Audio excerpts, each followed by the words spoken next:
And we're live. There we go. What's up, everybody? We're here for Bruins Lightning, rematch of the second round playoff series last year. Division rivals, first time these teams have met this season. This should be a really good game, hopefully an exciting game, an entertaining game. Just because I think it will be probably means that it won't be, but oh well. Hopefully it's a good one tonight. Hey, what's up, Dat Boy? Welcome. Thanks for being here. Greatly appreciate it, man.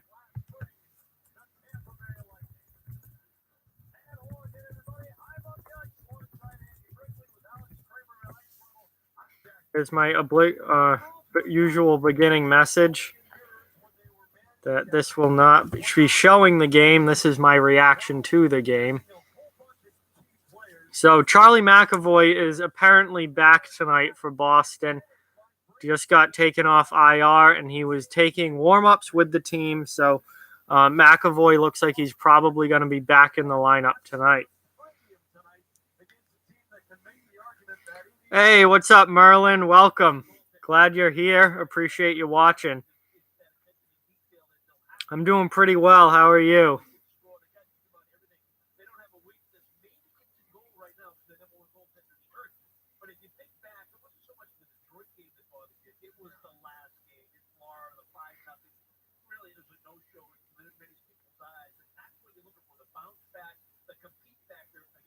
Hey, Rob, how's it going? Hey, Glenn, what's going on, everybody? Thank you guys for watching.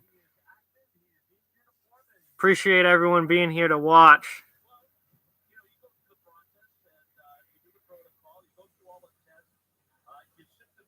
Wow, McAvoy missed 20 games. Wow. I realized he was out for a while. I didn't realize he was out that long. Hey, there you go, Merlin. I mean, the homework sucks, but good job on your permit. That's cool. Hey, Rob's got flatbread pizza in the oven. That's pretty awesome. Way to go. Hey, Mike, how's it going? We got a Lightning fan in the building tonight.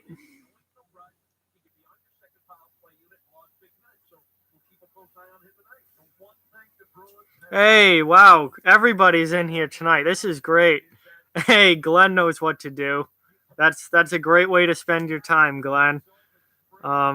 Congratulations, Dat Boy, on the no homework. You did have math camp this summer, but now you got no homework. Good to see you too as well, Mike. Glad everyone's here. Hey, there you go, Dat Boy. Some Chick-fil-A. That's good stuff right there. I'm just sharing the stream out on my Facebook page, hoping get some even more people watching. But yes, Chick-fil-A, I guess, is Jesus chicken, but it tastes very, very good.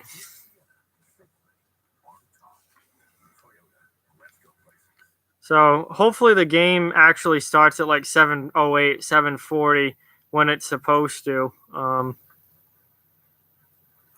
Because I hate when they advertise, the game's supposed to start at 7:30 and then it's almost 8 o'clock before it actually does. So hopefully this one is not like that.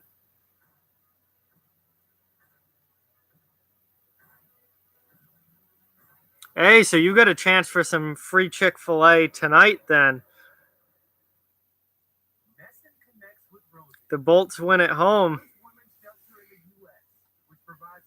And honestly, the Bolts probably have a pretty good chance of winning tonight, given how Boston played on Tuesday.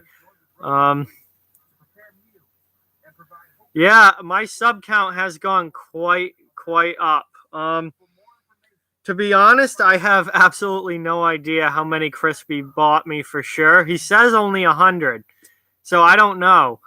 I don't know where the rest came from, although I do know I got a lot from my Patrick Laine video, which absolutely blew up. Got like got over 3,000 views, so that one a lot came from that. But I'm not exactly sure where the other subs came from. I think Edmonton has been noticeably better since Ken Hitchcock took over. They're what, 5-2-1 or something since Hitchcock took over. That's a lot better than they were playing under McClellan. We'll see if they can pull into a playoff spot here. Yeah, I saw that, Rob. They went offsides 3 times in a row and blew that game that they had a huge lead in.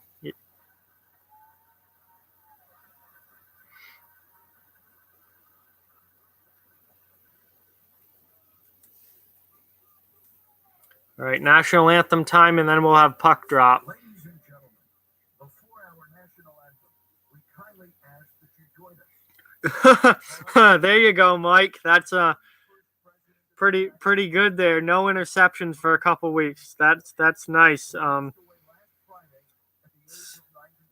Unfortunately, I don't think it's going to get Tampa Bay into the Bucks into the playoffs, but better play. That's better.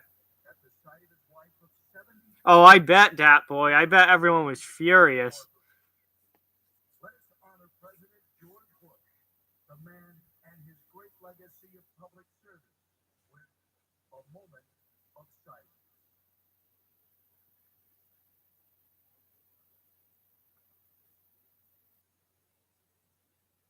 Thank you. Yeah, Pittsburgh does play down to their opponent a lot. That's a common issue for the Steelers. I've noticed over the last number of years is them playing down to lousy opponents.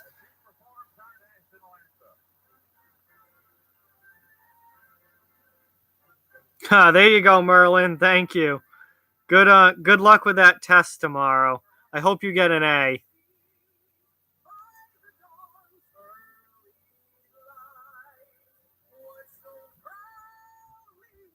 Yeah, baby steps in the right direction, Mike. Steps in the right direction.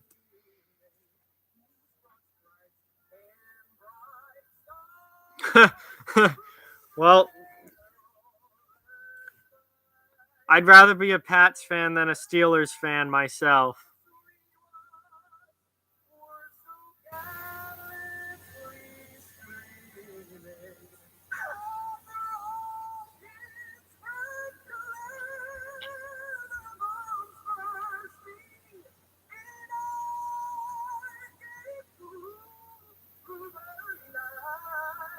No, the New England Patriots.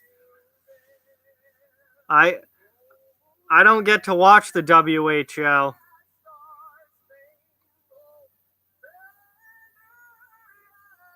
Really? That's interesting. They do show the anthem here.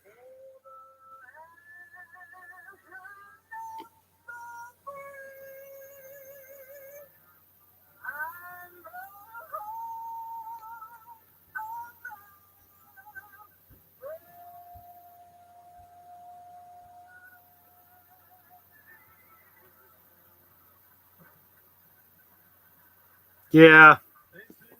Well, I'm honestly surprised you could hear that. My TV's not up that loud. But I guess when I'm quiet, the mic probably picks up on it. All right, so we're getting into game time here. Tuukka Rask in net for Boston, obviously after the shit show that happened on Tuesday night with Halak in goal, which wasn't really Halak's fault, but they're going to go to Rask after that. And Louis Dominguez in net for Tampa Bay. He's been fantastic for the Lightning this year with Vasilevsky out. Glenn, that is awesome.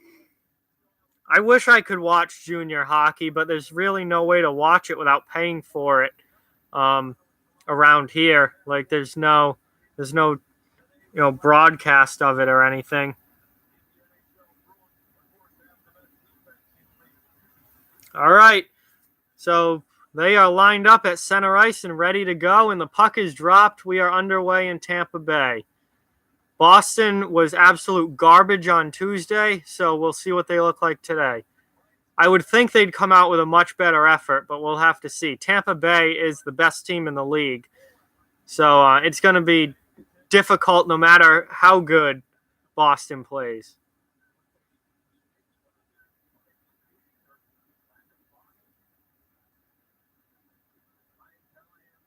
Yeah, well, he's won games, and that's all that really matters. When you get a team like Tampa that can score 4 or 5 goals a night, all you have to do if you're the goalie is don't lose the game, and he hasn't lost really any games. He's been winning. Wow, that's really cool, Glenn. That is awesome. I never played any high level of hockey like that, so that's really cool.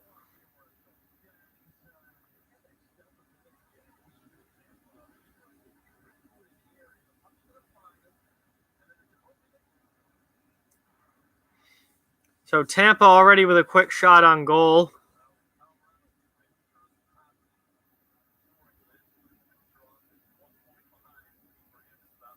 Uh no, Merlin, I have never had that happen, I don't think. That's interesting.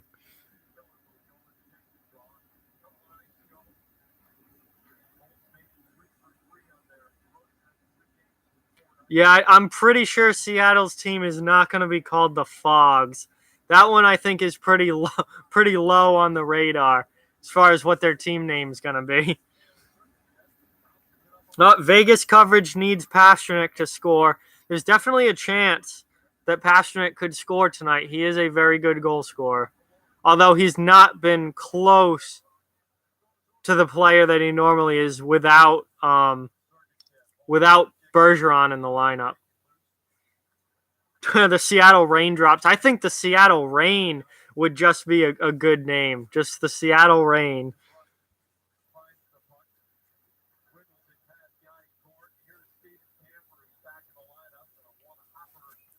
I don't think they're not going to take Thunderbirds because that's already the WHL team name. I don't think they're going to be able to take that because of copyright and stuff. Seattle Hipsters, that would be funny. That would be downright funny. Why not just the Seattle Starbucks and then have Starbucks be like the biggest like sponsor of the team? Oh, there's Pastrnak with a great blast. Good save from Domingue.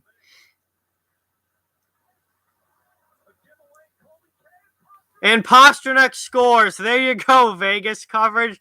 David Pastrnak 1-0 Boston. Bad turnover by Tampa Bay, and it is 1-0 Boston.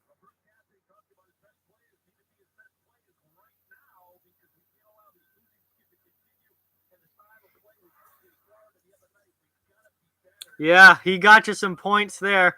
Good shot on goal from Pastrnak. Tampa Bay turns the puck over. Terrible turnover from McDonough. And Pastrnak just knocks in the rebound off the Colby Cave shot. Wow. Nothing Domingue could do on that. That turnover was horrendous from McDonough. Oh my God. That was a freaking squirt type turnover right there.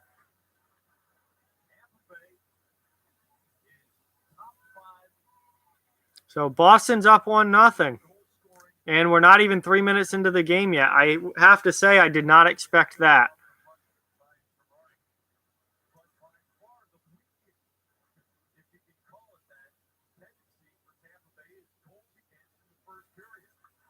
Ooh, Tampa almost just tied it up there. That was close. Now Tampa's got the offensive zone pressure. Good job. Good save by Tuukka, though, and Boston clears it.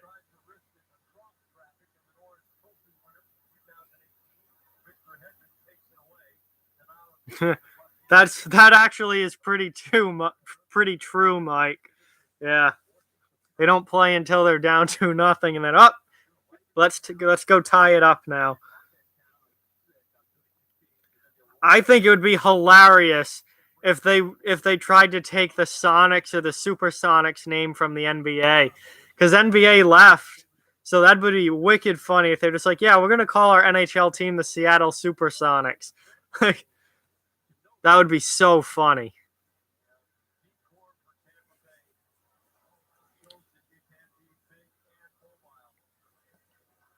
Oh, another good chance here for Boston as they bring it into the offensive zone. Donato tried to wrap around. It didn't work. I think Emeralds would be a pretty good name. None of the names mentioned have really jumped out to me as something that I would really that I really love. But I think Seattle's a tough city to put attach a name to. I still think Rain is my favorite, but they're probably not going to go with that.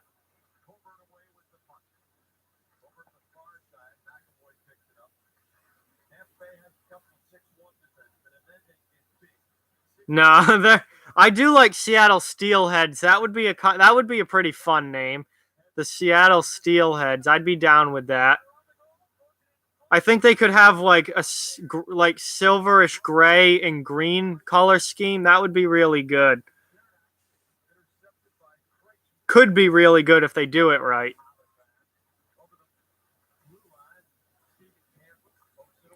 Seattle Storm, I think, is taken by some. There's a team called the Seattle Storm. I think it's like WNBA or something. So I don't think they'd be able to use that because another league has it. They're not going to call them the Seattle Nordiques and piss on Quebec. The NHL's not going to do that. That would just be disrespectful to Quebec.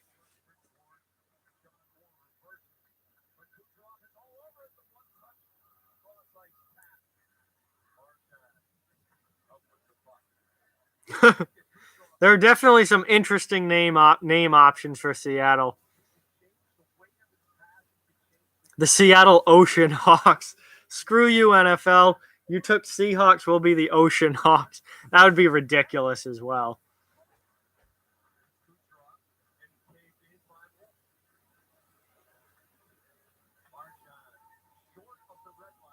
And Boston wins the race to the icing line.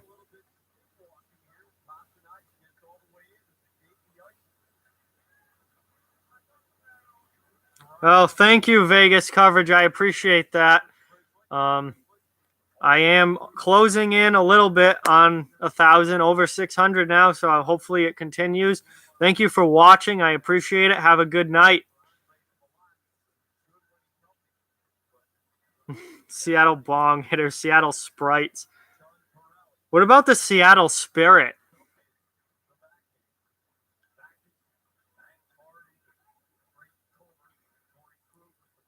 I don't think Buffalo's would be a very good NBA market. I just don't. I don't think they'd do well. I don't think Buffalo is much of a basketball town. I think I think football and hockey are the perfect sports for Buffalo. That and lacrosse. Lacrosse would be good.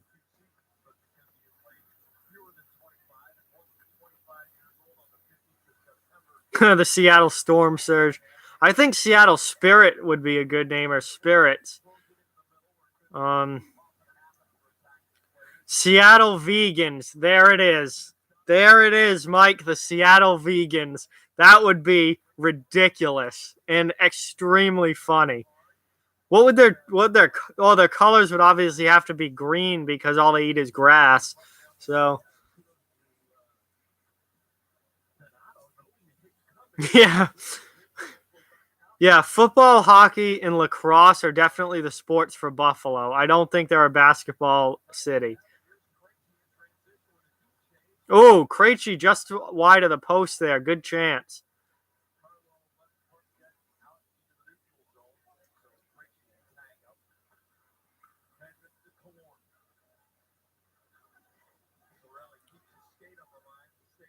What team do they watch? I've never heard of like Buffalo even being considered for a basketball team. So, what team do people in Buffalo even watch?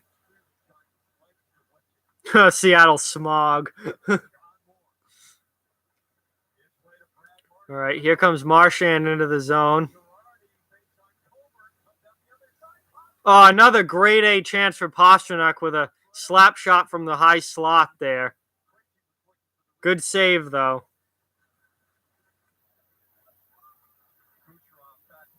Huh.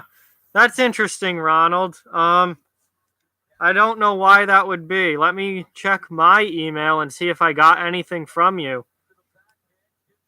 Maybe it'd be in like a other folder or something. Let's see here.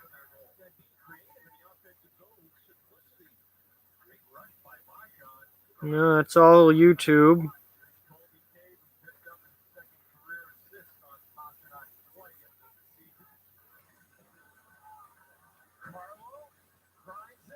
Another chance there.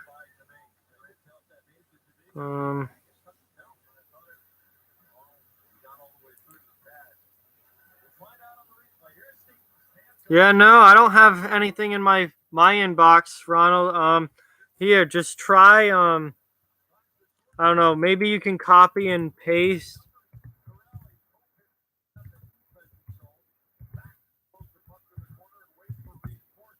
That's the email. So maybe if you just copy and paste that into where you're gonna send it, it will work. I'm not sure, but that's my email.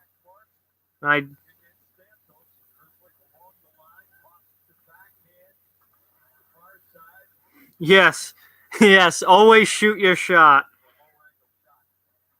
Absolutely agree with that.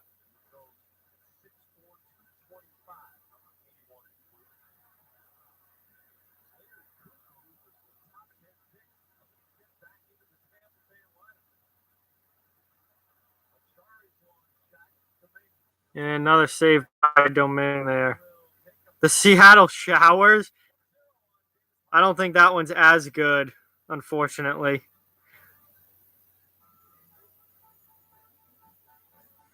I don't have my shoot your shot hat on, but maybe I'll wear that tomorrow.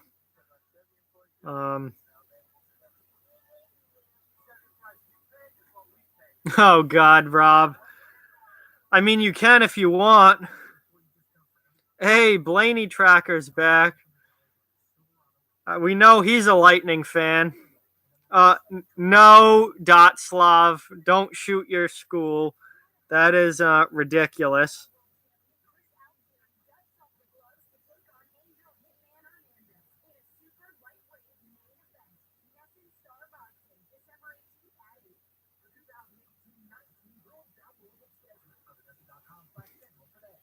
Yeah.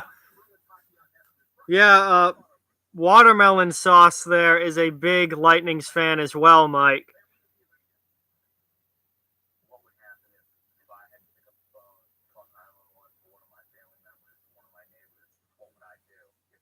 Donald Trump Jr.'s here.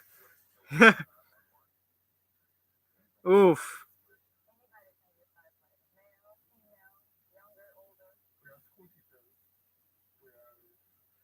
That sucks, Stat Boy. You don't need any of that going on.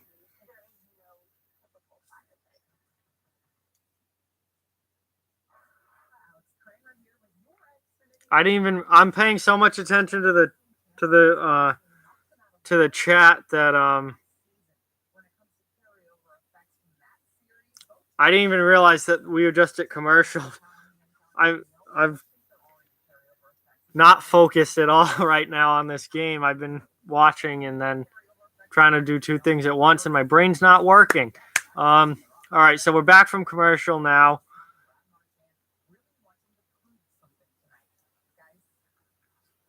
Boston's still up 1-0.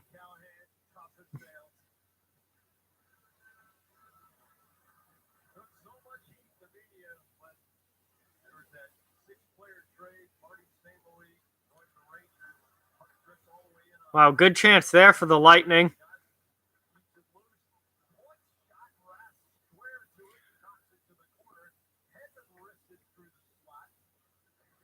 Oh, good hit there by John Moore. But the Bruins can't get the puck out. I'm glad I think Seattle's going to be a good city for a hockey team. I think it's going to work out well there. I'm glad they're getting a team. I'm glad that they're evening up the conferences and the divisions. But I don't know what their team name is going to be. There are a lot of options right now. So it'll be interesting to see what they become. Quebec is never going to get a team. They're not a big enough market. It's just the Canadian dollar is too low, and Quebec is not a big enough market for an NHL team. I don't think Quebec is ever going to get a team again.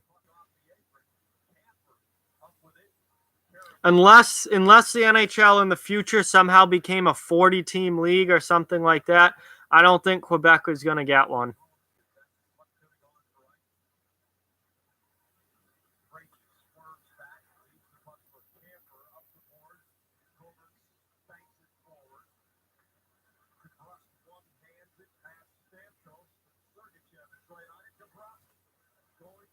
Yeah, I mean, it's been well documented why Quebec will not get a team again, because they can't compete with the Montreal Canadiens. This province of Quebec is only big enough for one team, and the Montreal Canadiens are king. Any other team in Quebec City or anywhere else will not make it. They won't last. They can't compete with the Canadiens. Good offensive zone time here for Tampa Bay. Some real good chances, but they haven't been able to score. Tuukka's been good so far for Boston.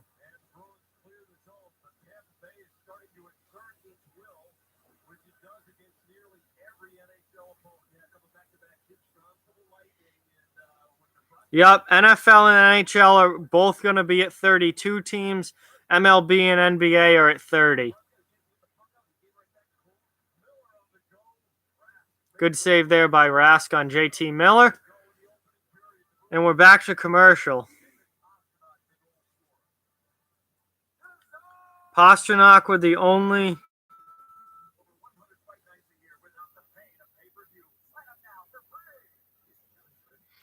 All right, cool, Glenn. Thanks for watching, and see you later. It is 1-0 Boston. Ooh, have fun with that, Merlin. That's going to be a fun time.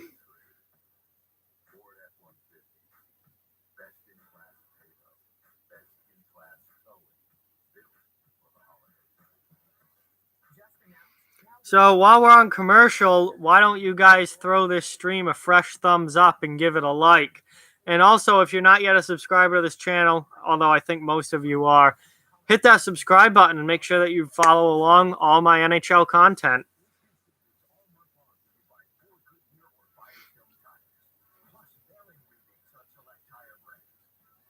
The Rochester Americans are a real hockey team. Yes, they are in the AHL.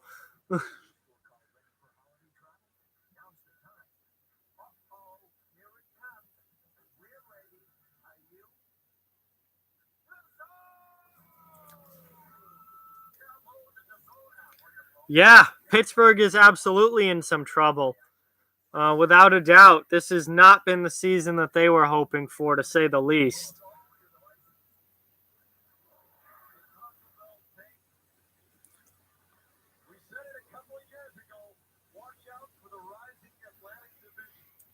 Word on the street is that Pittsburgh is shopping Phil Kessel, trying to see what the trade market's like for him.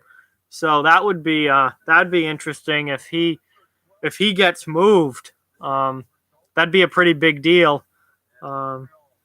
It'd be interesting to see what a trade involving Phil Kessel would look like, as far as guys going back and forth.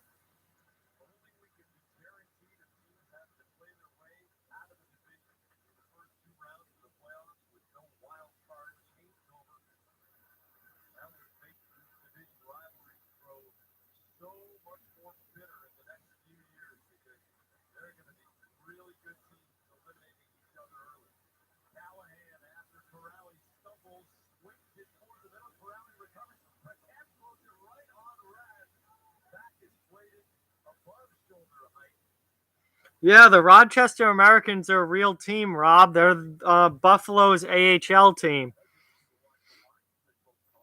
Yeah, Merlin, sorry. I don't think I feel like doing your homework for you. Sorry. You're going to have to find someone else to do it.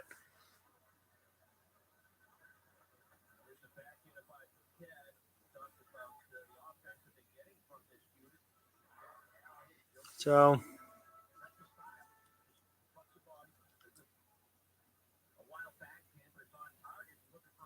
Boston wins the face-off there, but can't clear the zone.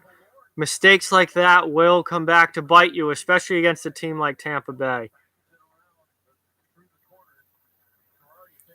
Oh, nice. Nice stat, boy. Yeah, I've seen Rochester play Providence a few times.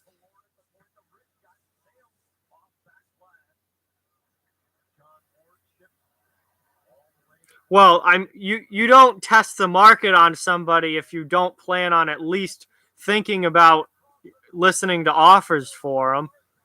I'm not saying a deal for Phil Kessel is imminent, but you're not if you're testing the trade market, you have an interest in moving the player. And I have no doubt that Pittsburgh, if the right deal came along, would absolutely move Phil Kessel.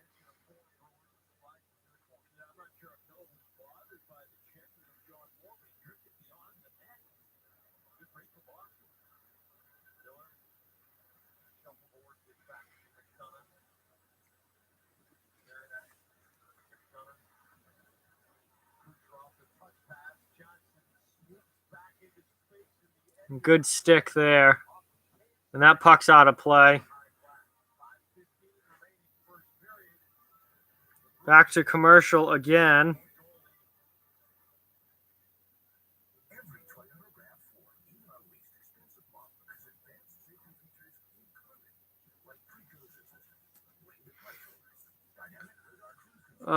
So honestly,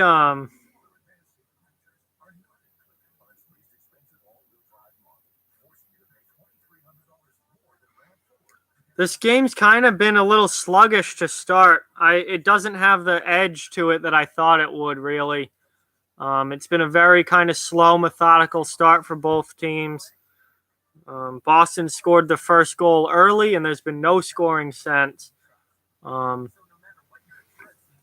it's kind of been a slow period. So hopefully the action ramps up a little bit here as the game goes along.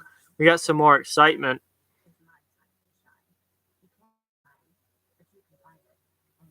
No, I mean, Pittsburgh's been nothing like they normally are this year. They've struggled mightily.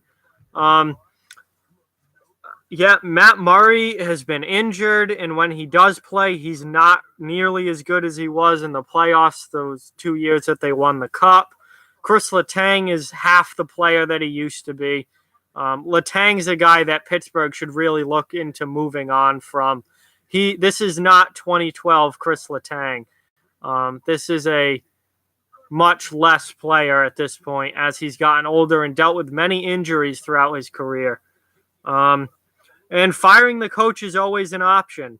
I don't think they're going to have a quick trigger with Sullivan because he did bring them 2 Stanley Cups, but firing the coach is always an option.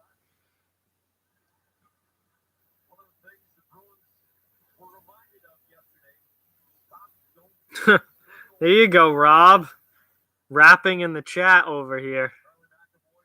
I love trade rumors too, but the thing I like better than trade rumors is when trades actually happen, because those are great to talk about.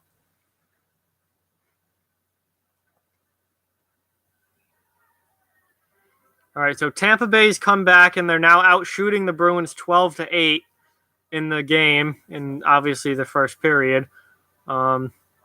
Boston's still up 1-0, though. Tampa hasn't been able to get anything by Rask yet to this point. There's about 5 minutes left in the first period here.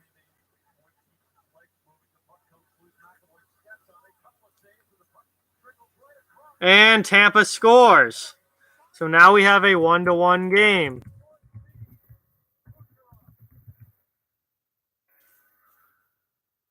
Braden Point. Surprise, surprise. Beautiful pass from Nikita Kucherov. And Braden Point puts it home for his 21st goal of the season. Braden Point already has 21 goals this year. He might get to 50. Huh. Well, I'm not surprised your teacher got mad at you for watching streams in class, Dat Boy. But that's pretty funny still. But yeah, generally you're not supposed to be watching YouTube streams in class. Well, yeah, most rumors aren't true, but sometimes you get a real early idea of what's going to happen if they end up being true. So now we have a 1-1 game. And given the Bruins' inability to score goals over the last couple of weeks, it's probably in their best interest not to give up any more goals.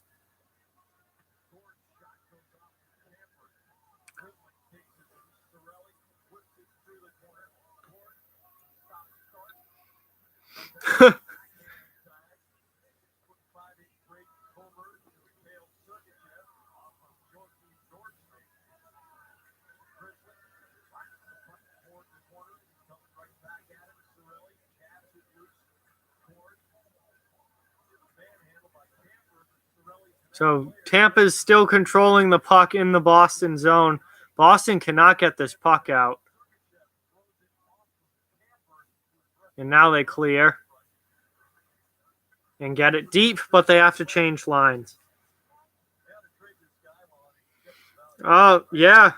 Yeah, no, definitely watch the Flyers game. They're playing Columbus tonight. That's going to be an interesting game. Columbus is one of the best teams in the Metro Division.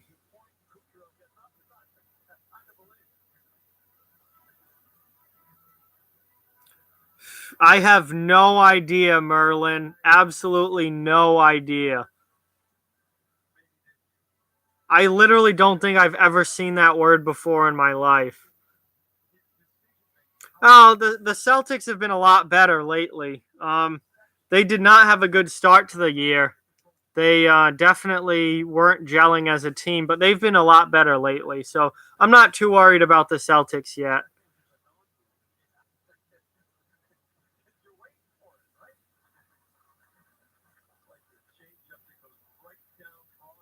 Yeah, sorry I can't be of more assistance, but I have no idea what that word means.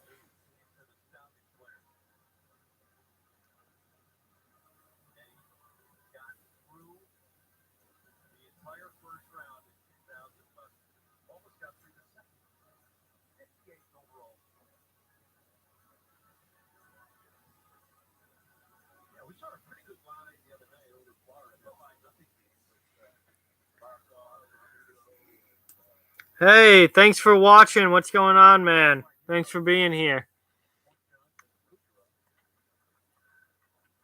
All right, so Boston dumps the puck in. 3:15 to go in the first period. 1-1 hockey game. Been kind of a quiet game so far. I'd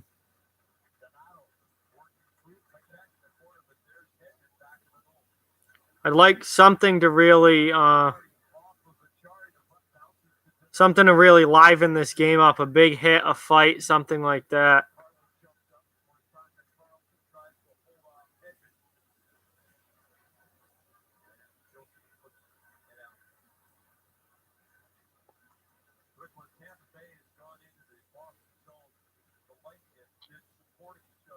Hey, what's up, Maddie? No problems. Thanks for being here.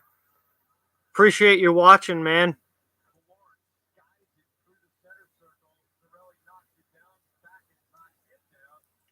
And Boston takes the puck away. So now they're going to try and bring it up into the offensive zone. Good luck with that as Grzelcyk just turns it over.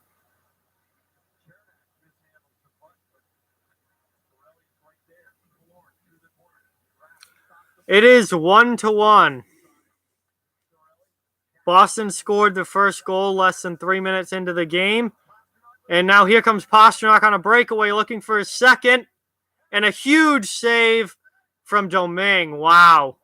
What a save on Pastrnak there. Tampa recently tied the game. Boston just had a grade A chance to take the lead back, and Pastrnak got stoned by Domingue.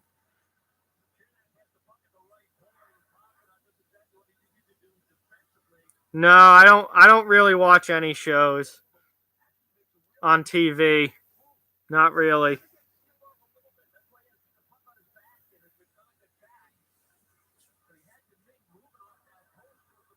God, Pastrnak had a clean breakaway too. And he didn't elevate the puck. All he had to do was flip that puck up and go top up, to the upper half of the net with it, and he had an easy goal. But he kept it on the ice, and Domingue got the pad on it.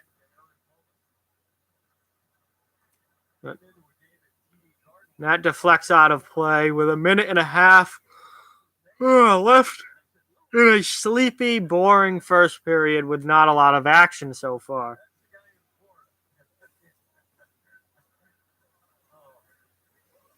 All right, Dat Boy, see you later. Thanks for watching. I appreciate it. Hope to see you back again in a little bit.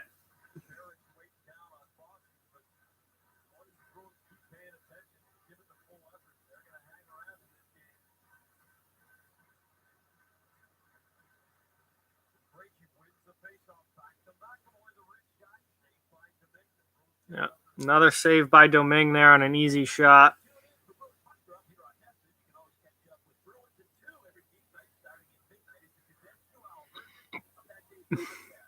Oh, yeah.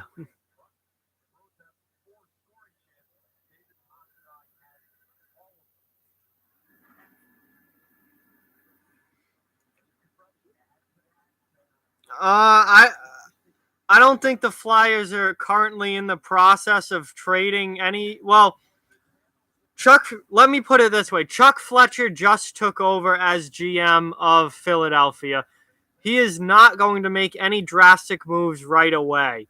What he's going to do is kind of watch over the next week or so, see what things look like, see which players he might want to move, and then proceed with trade talks depending on how the team does over the next week or so.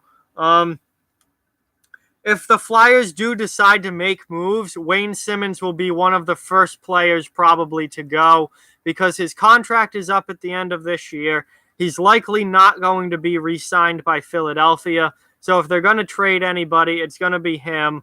And there's a big market out there for Wayne Simmonds as a goal-scoring second or third liner, on a team trying to go deep into the playoffs. So Philly will be able to get something for him. So it really depends on what approach Chuck Fletcher takes to this whole Philly thing. But I would not be surprised if Wayne Simmonds gets moved at some point this season, but it will probably be closer to the trade deadline. In Colorado that's a place where he would fit nicely. So I think that's why they're a team that's been thrown out there because he would fit nicely and add a lot to that team. But I would not say that anything is in the process of happening right now as far as that goes.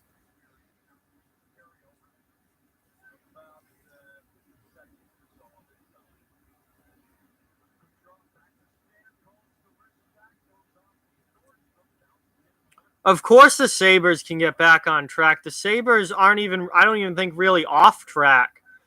Buffalo, yes, they've lost 4 straight, but 2 of them were in overtime, so they got points in the game anyway. They've all their losses have been to good teams. They've been close games. It's not like they're getting blown out. They're losing 1-goal games. I don't think Buffalo's in any trouble at all. I think they've run into a difficult part in the schedule where they've played tough opponents, and they're still getting points out of some of those games by taking it to overtime. So I'm not all that worried about Buffalo. I think they'll be fine. All right, so moving the computer, give it a chance to cool off here for a little bit. At intermission, it's the end of the first period. We have a 1-1 game. Boston scored first. Tampa Bay answered later in the period, and that's it. That's it for scoring. Not a lot else going on. No noticeable no noticeable physical play, no fights, no big hits, anything like that. So kind of a quiet period, to be honest with you.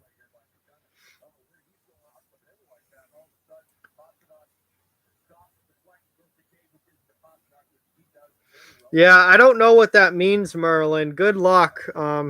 Sounds like biology. I was not good at biology at all, so I am not the guy to go to for biology help.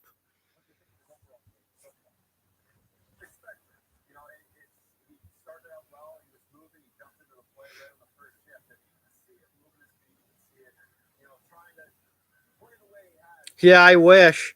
God, if only, Rob.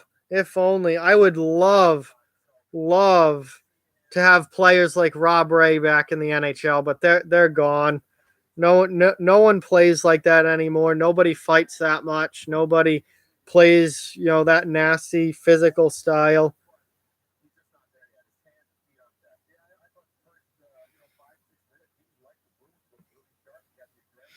Yeah, good luck with the history. I'm good at history, so might be able to help you with that, depending on what it is.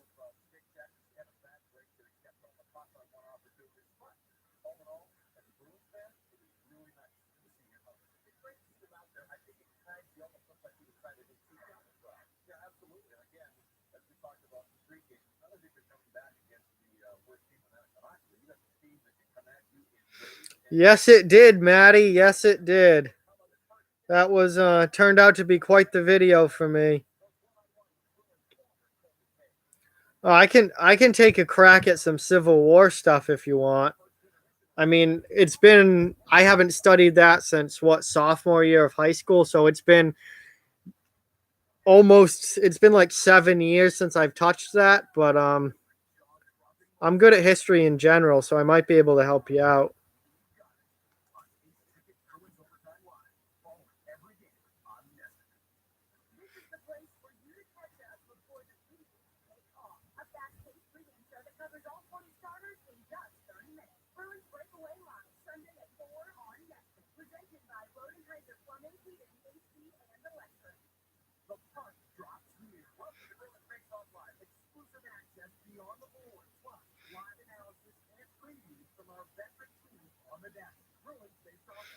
I had Miss King for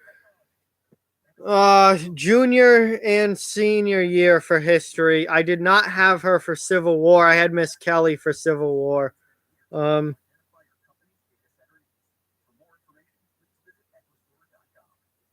so I didn't have her for what you're doing right now, but I did have her my junior and senior year.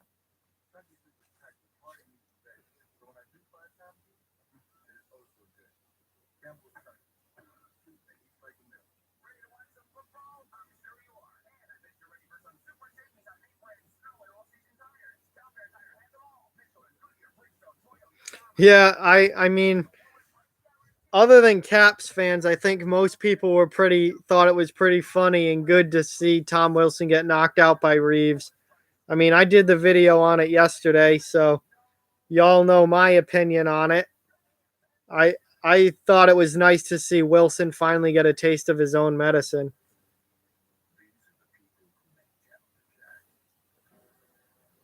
Yeah, I never had a problem with her, Merlin. I always thought she was a fine teacher. I had her 2 years in a row. I took her 2 years in a row purposely, and I never had a problem with her.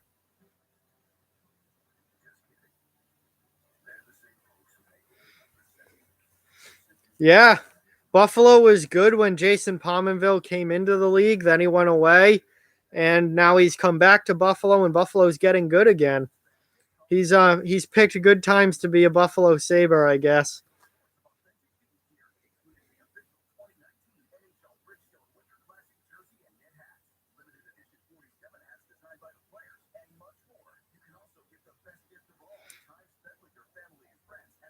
Uh,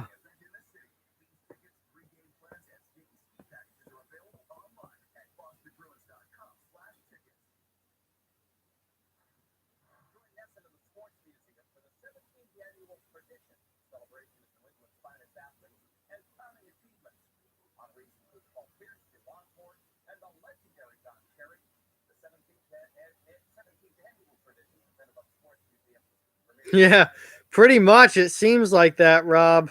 That's a pretty good analysis of Jason Pominville and the Buffalo Sabres. Ugh.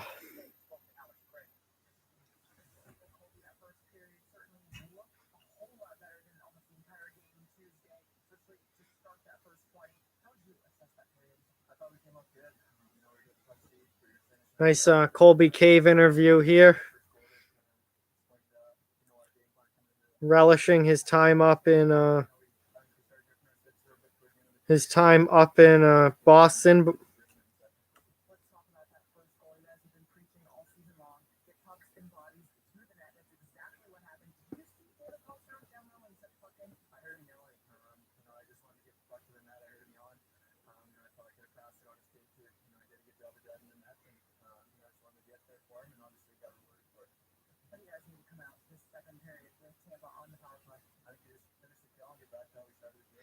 Yeah, Tampa got much better as that period went along.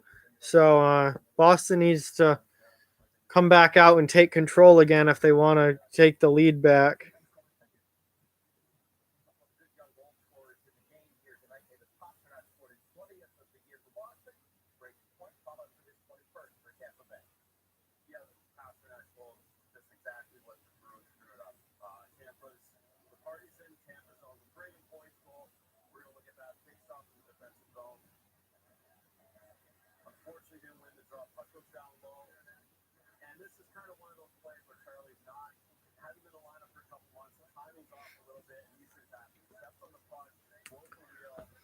Ugh. Yeah, bad D zone coverage there for Tampa from Boston gave Tampa Bay their goal.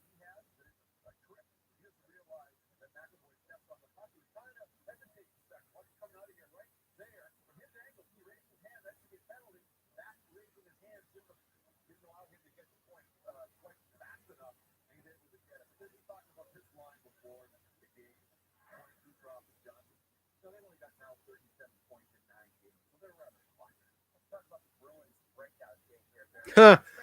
Think the Jeff Skinner trade is the best Buffalo moment? I don't know about that, but that trade sure has worked out fantastic for the Sabres. Skinner has been lighting it up this year.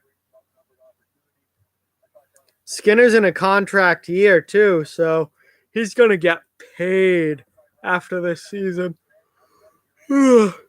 Sorry, guys, I'm pretty tired here.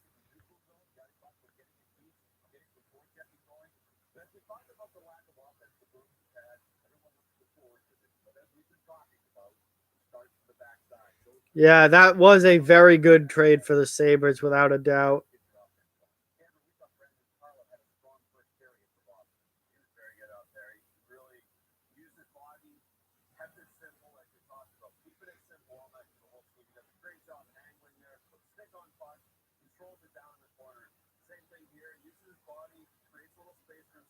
Yeah, Buffalo's been fantastic. That Buffalo's going to the playoffs this year.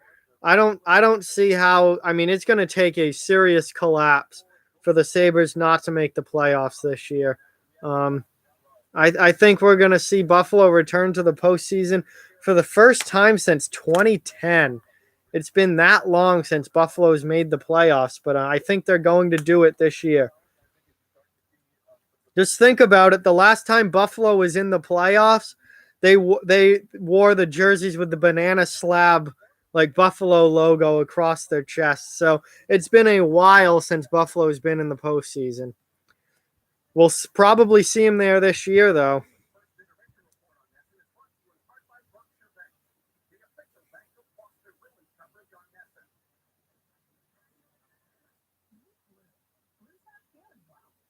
Yeah, the Buffa slug. Yep.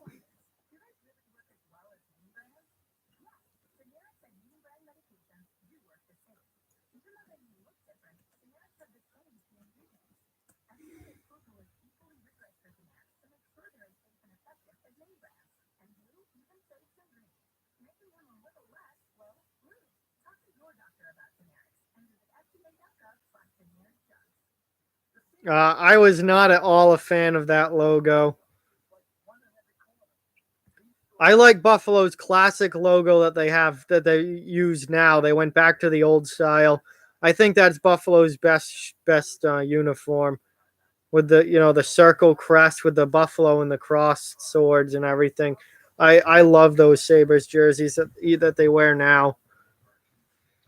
I think though, as a third jersey, they should go back to what they did in the '90s through mid 2000s with the complete color change, black and red, and then the buffalo head. Those were cool jerseys too.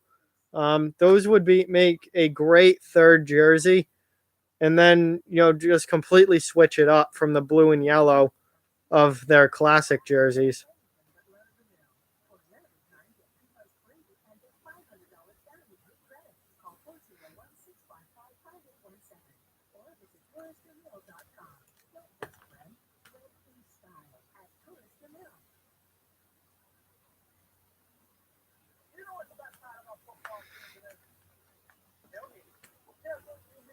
Yeah, I did like the Bills 2000s jerseys. I thought those were pretty good. I agree with you on that, Rob.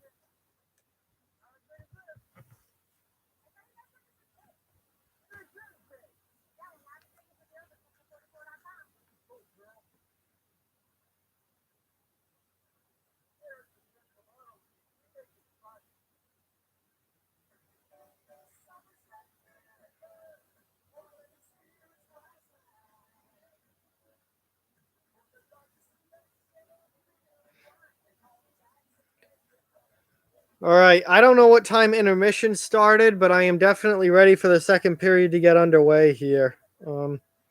Let's keep this game moving along.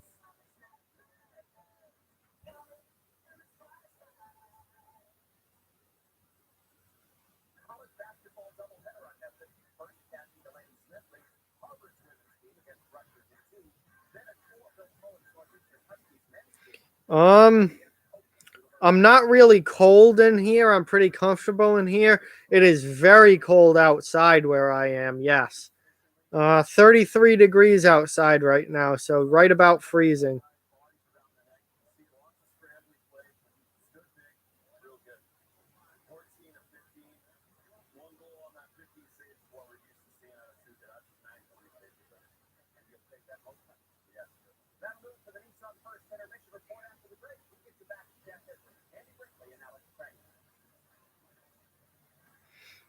All right, so one more commercial break and then we're back to the game, which is good.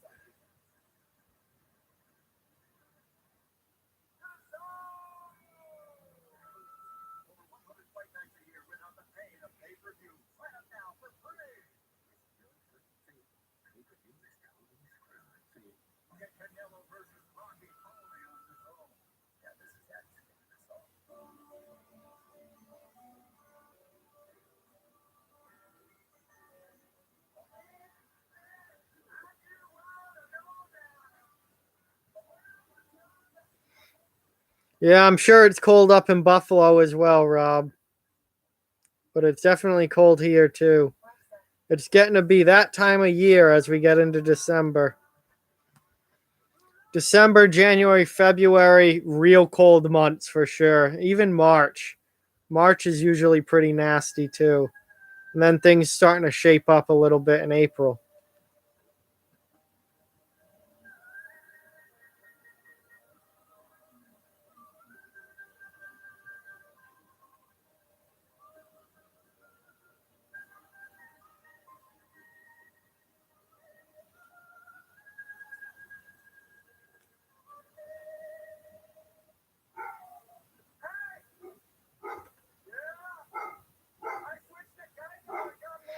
Yes, I am a Patriots fan. I'm a fan of all the New England and Boston sports teams because they're my hometown teams.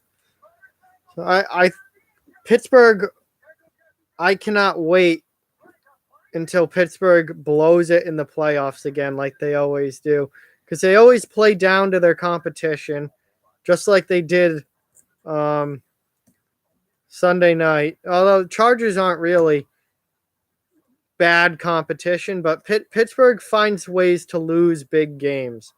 And that's always been something that being a Patriots fan, I've taken a lot of laughter and a lot of interest in Pittsburgh's ability to blow big games.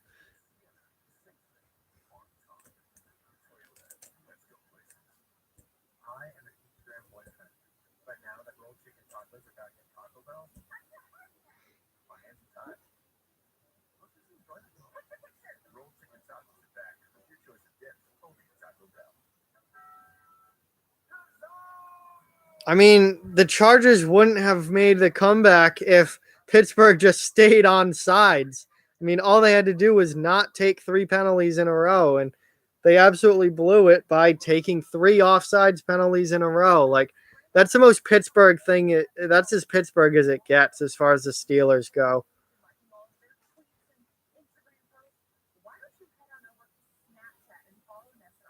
No, I don't want to follow Nesson on Snapchat. I follow my friends on Snapchat. That's it.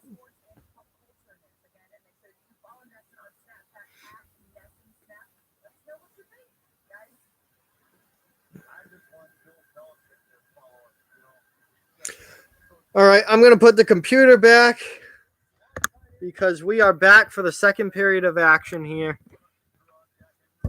We shall see how this period goes for both teams.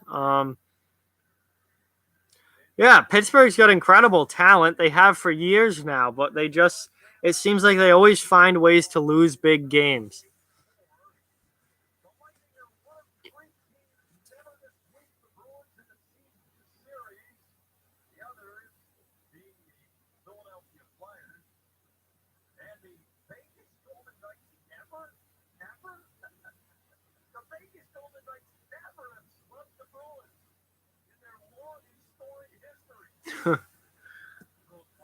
All right, so we're getting ready for puck drop here. I'm hoping this period has a little more energy to it, and is a little bit more exciting than the first was. The first period was quite a snoozer. Charlie McAvoy's in the box for Boston.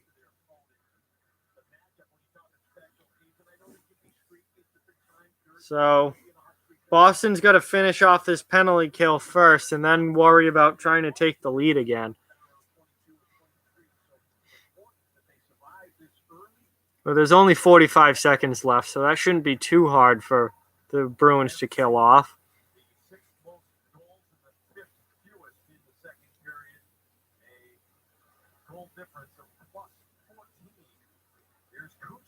Oh, here comes Tampa Bay. Already have possession in the zone, but Stamkos rips it wide, and it goes all the way down. So now there's only 15 seconds left. That's time's quickly ticking for Tampa. And that's a clear. Boston kills off the penalty. So back to 5-on-5 hockey as McAvoy steps out of the box here. And Boston takes the puck away.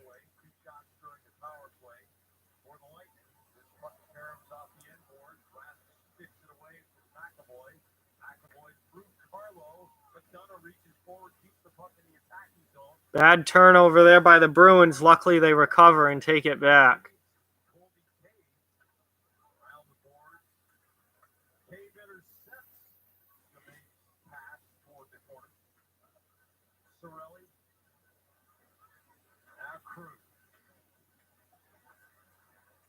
Whoa. Bad turnover there again by the Bruins. They are struggling to control the puck here, but now they get it out and dump it in. But they're turning the puck over way too much. Way too much.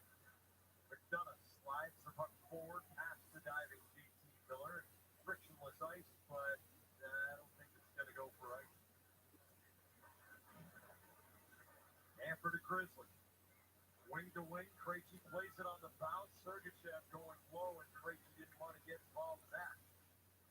And who can blame him? Getting a knee from that much mass that low. Getting a knee into it, rather. Paquette hits Nordstrom pretty high. Krejci into the middle. Now Boston's into the offensive zone here. But Tampa, I mean, nothing really happens and Tampa clears.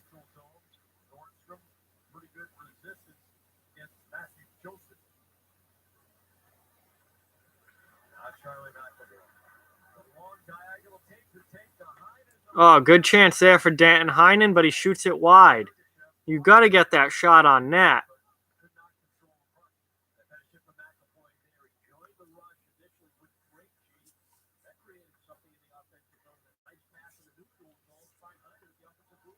Now here comes Tampa. Good save by Rask there. Good save by Tuukka. Oh, it very much looks off. If I take my glasses off, I look totally different. It completely looks off if I don't have glasses on. Absolutely.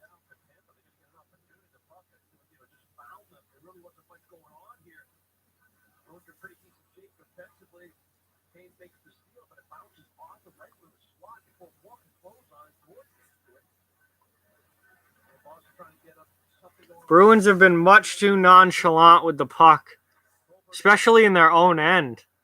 And they're making bad turnovers. Good job there by Achari just to get it on goal. Now they get an offensive zone faceoff out of it.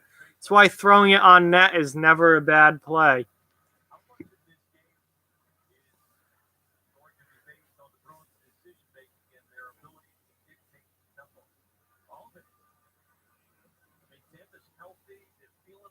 So Boston has a chance here with an offensive zone faceoff.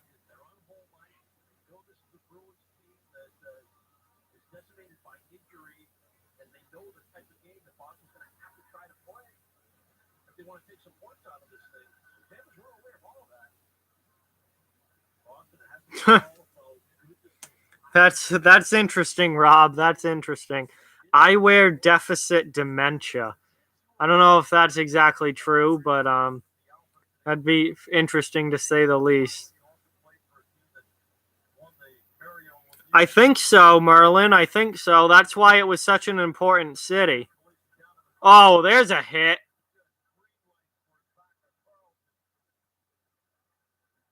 Finally, some life in this game. JT Miller just leveled one of the Bruins behind the net. That was a hit.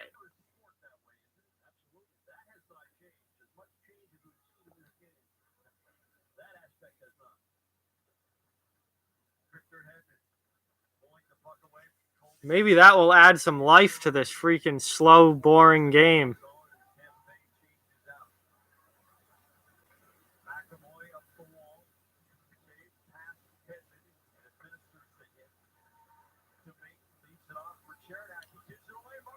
Marchand with a nice chance there after a brutal turnover by Tampa's defenseman. But Domingue makes the save.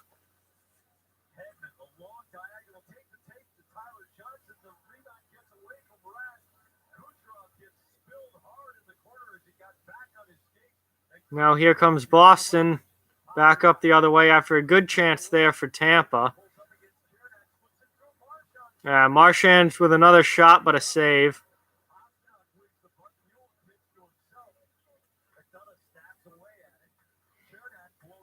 Yes. Yep. Antietam was the bloodiest battle.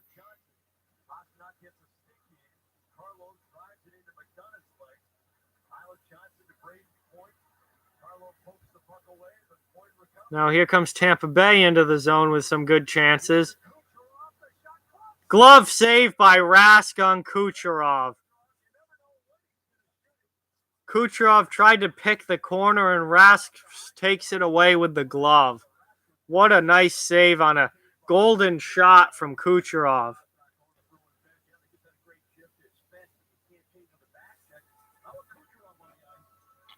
Braden Point with a nice drop pass. Kucherov into the slot, rips the shot, and Rask makes the glove save.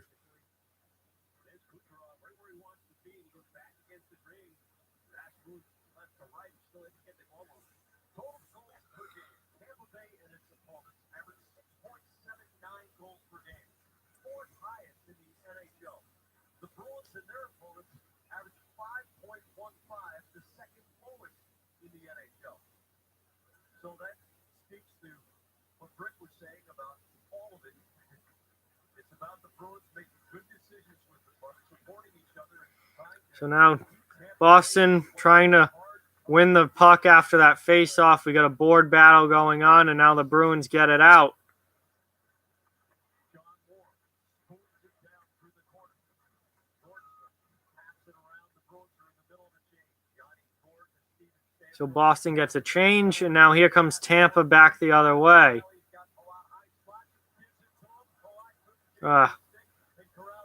Tampa just couldn't control that puck enough. Now here comes Boston.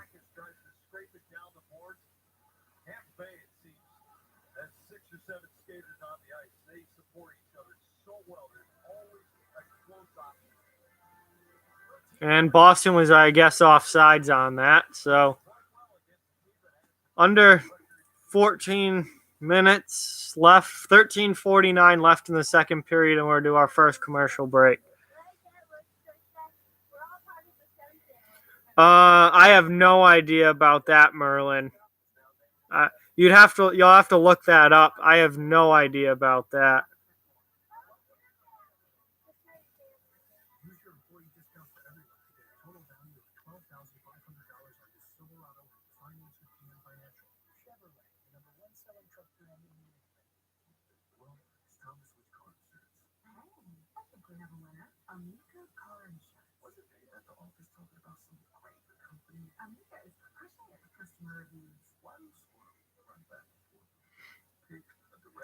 So while we're on commercial, I'll just say if you haven't already, please hit that thumbs up button and give this stream a like. And also subscribe to the channel if you're not yet a subscriber. I do hockey content throughout the week on topics from across the NHL. So definitely follow along. Thank you. We're still at commercial here. See what happens. This game has not had the life behind it, the edge in it that I thought it would, given the fact that these two teams met in the playoffs last year, are strong division rivals, and usually play pretty nasty games with one another. There hasn't really been any of that tonight.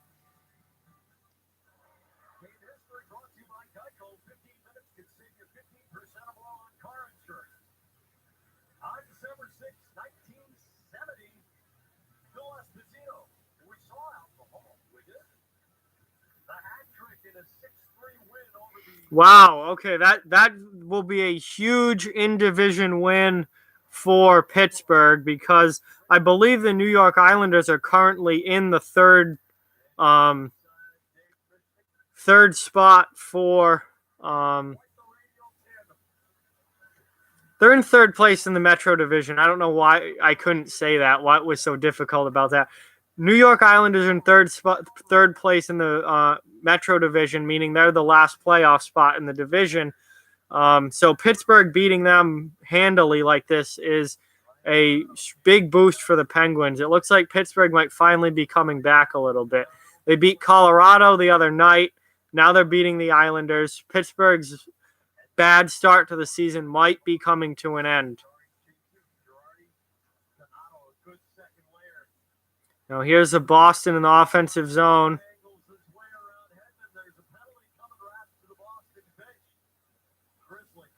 Penalty coming up for tripping against Tampa Bay. So Boston's going to get a power play or going to score.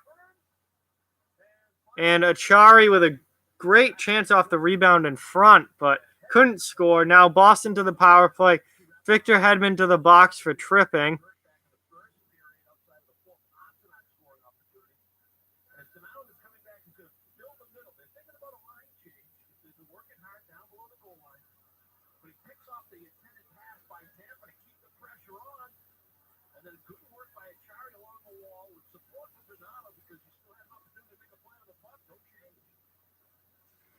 All right, so Boston with a chance here on the power play in a 1-1 game. They have a chance to take a lead here. That would be big. And Domingue makes an early save.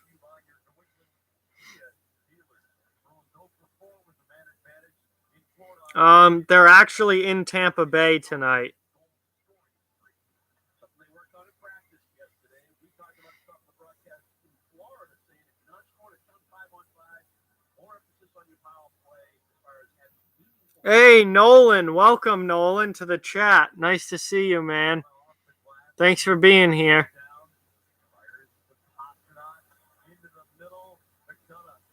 So Boston's on the power play here. Oh, good job taking the puck to the net. And that's going to be a clear for Tampa Bay.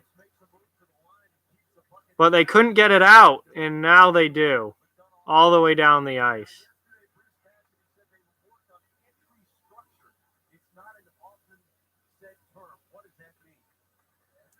So Boston needs to quickly regroup and get the puck back in, and they do that with Pastrnak here. Now they got to control the puck.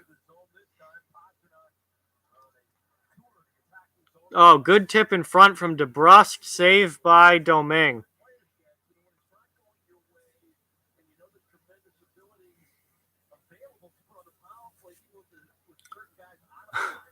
I'm good, bro, spamming the chat. I'm good, bro.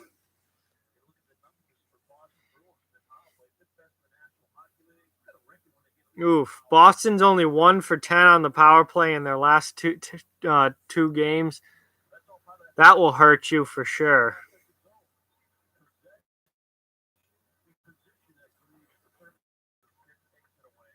And now here comes Boston trying to regroup again. Get the puck into the zone. Krejci gets it in, and Boston has possession now.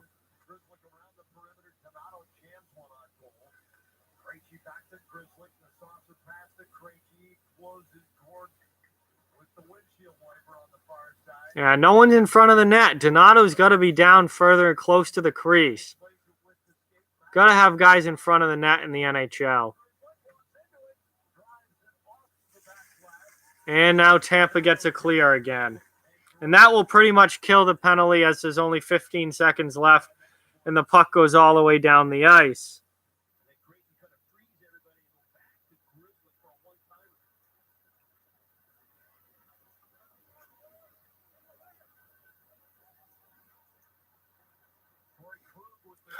I wish it was old-time hockey in the city.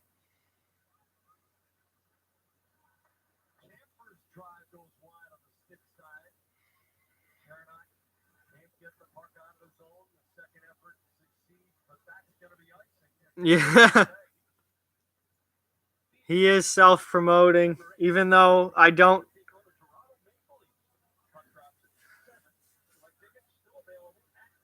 I am not John Belushi. I regret to inform you that John Belushi is dead. I am not John Belushi.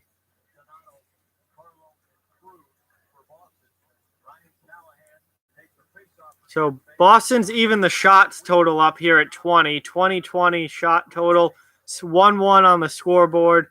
A lot of pretty even games so far across the board.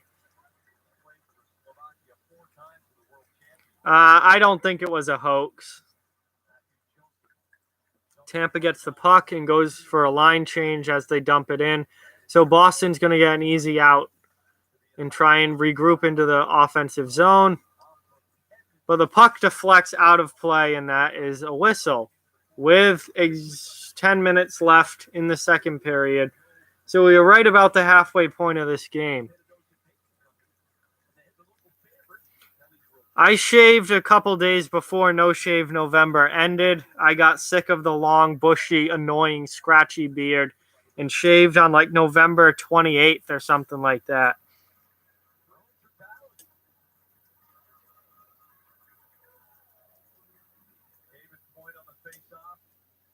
Wow, that's incredible, Merlin. That is very, very funny.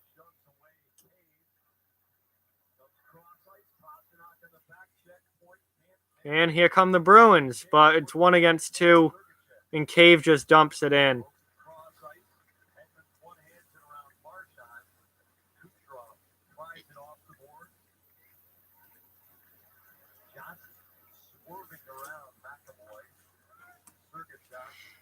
So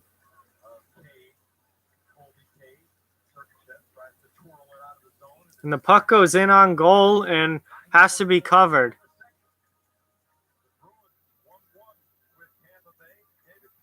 I like the Bruins.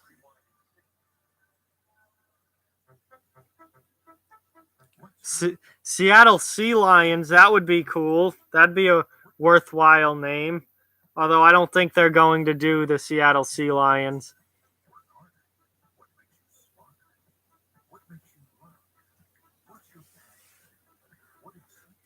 And we're back on commercial now.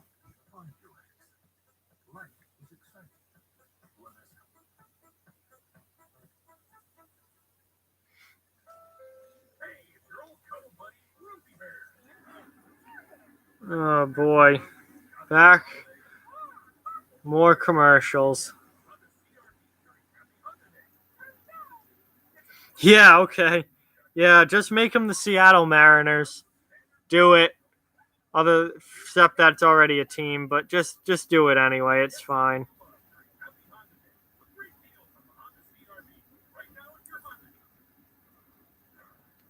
All right.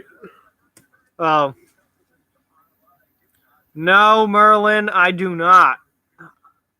I figured all the farm boys down south just automatically signed up. I didn't even know that they had a draft system.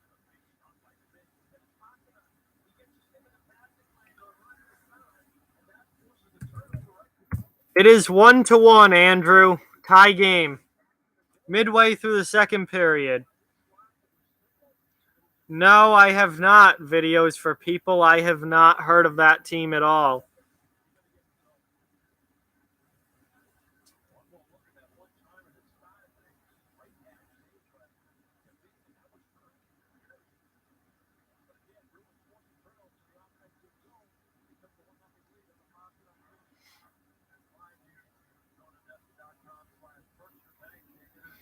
Oh, wow. I'll have to check those videos out then.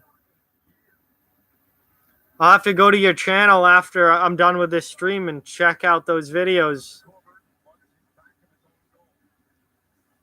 All right, so good steal there, but DeBrusque couldn't do much with it, and now Boston gives it right back. Now we got a nice, good chance in front for the Bruins.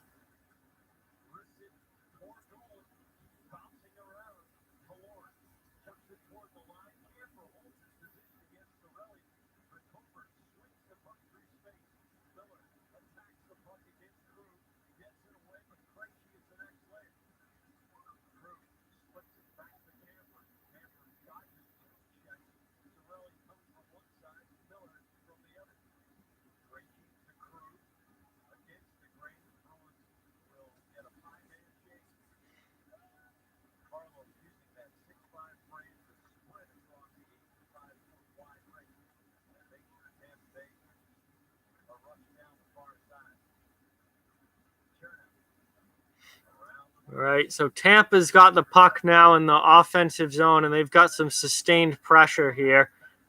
But they pass the puck outside of the zone and have to regroup.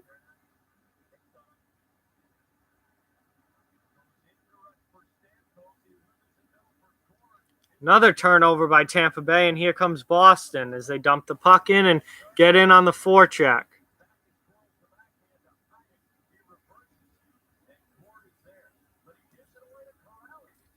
I'll tell you, Tampa Bay has not had a strong period here in the second.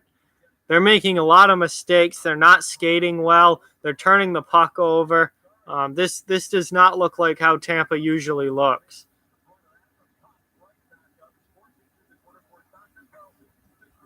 Still, though, Boston has not capitalized on any of their chances, and it's still a 1-1 game.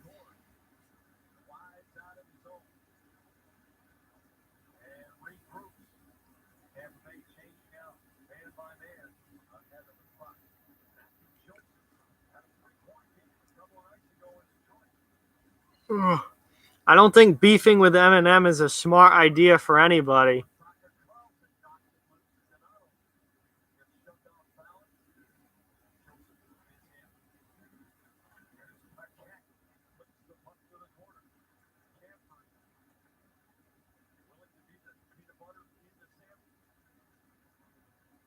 Another turnover by Boston. There's been a lot of turnovers in this game from both teams. Good shot, but wide, well wide by Hedman there. Need to get that on goal. Another turnover. That one by Tampa Bay.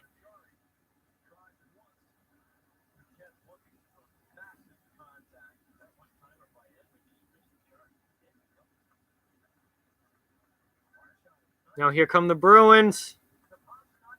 Tried to pass it into the slot. Good defense from Tampa Bay.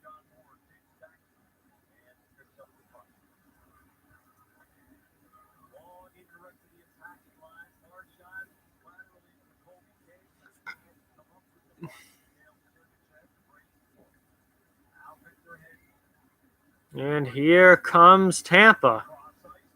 Boston takes the puck away. Boston is playing much, much, much better defensively than they have in the past couple of games.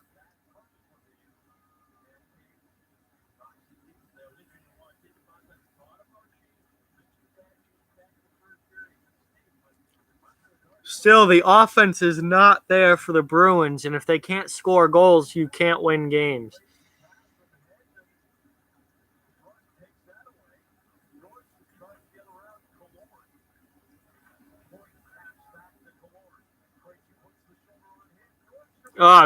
Good tip there by DeBrusk, just wide.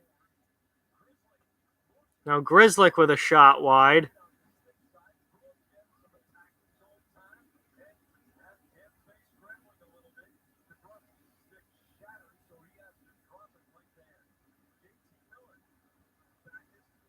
Good job by Backus there in the neutral zone, and you get the puck back in and go in on the forecheck.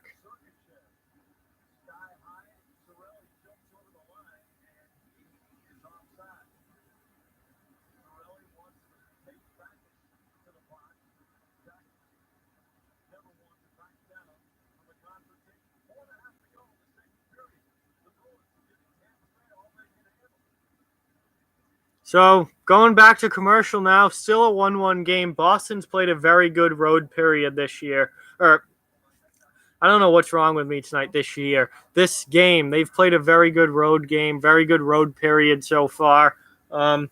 Tampa doesn't look like the dominant team that they normally are.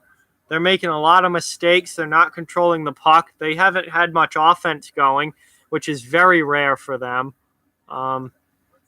So far, so good for Boston and at least trying to steal a point out of this game, which Boston at this point kind of needs to do, given the fact that they've lost two straight in regulation. They need at least a point, if not two, out of this game. So far, so good for the Bruins.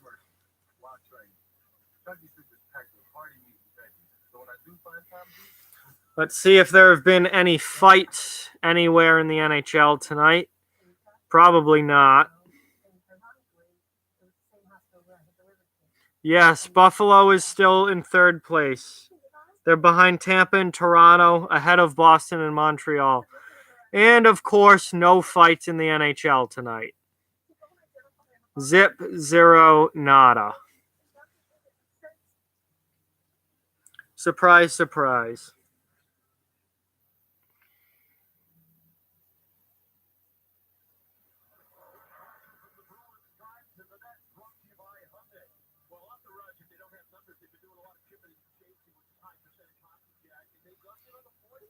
All right, back from commercial already. That's good. Let's keep this game moving along.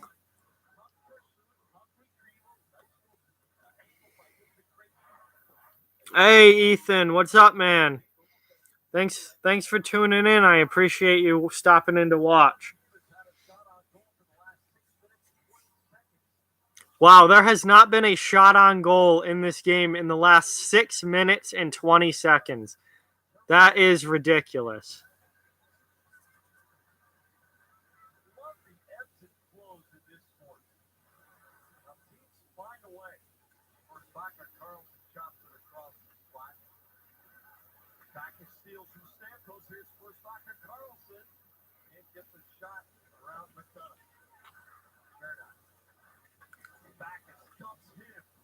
Oh, good hit there by Backus. Backus needs to be a lot more physical for Boston.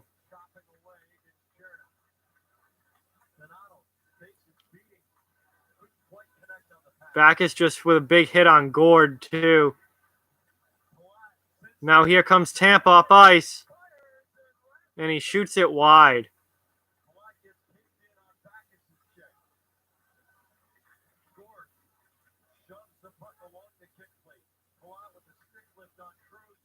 Oh, great defense from Boston there. Now they come up the other way. Cave shot that a mile over the net.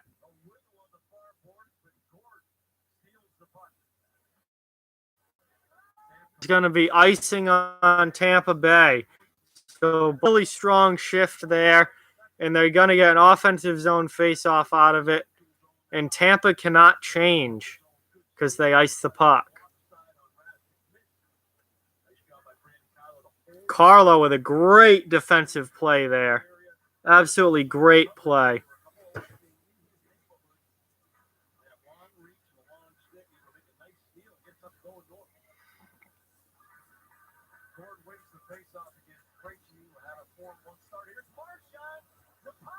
Oh, how does Pastrnak not score there?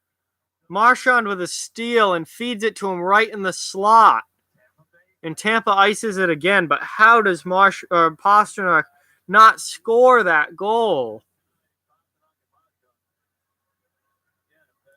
Like just, oh, what good stick. The stick from Ryan McDonough is why he didn't score that goal. McDonough deflected the shot up.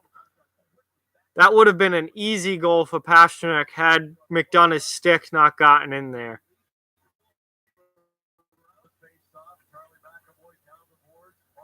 Now Boston with the puck in the offensive zone. That puck hit somebody and bounced out.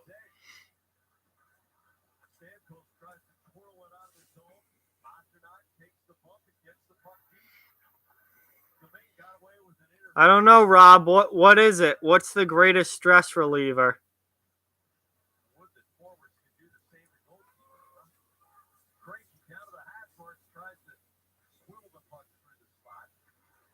Yeah, Boston with a turnover there.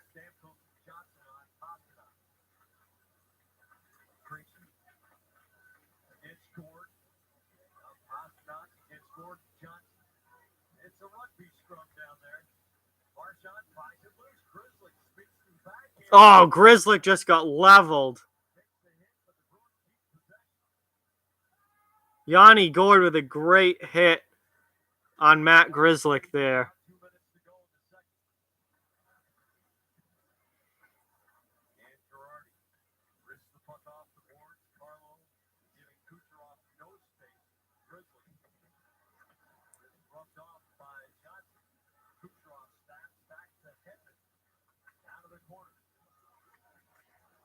Grizzlick just took his third hit of the shift there.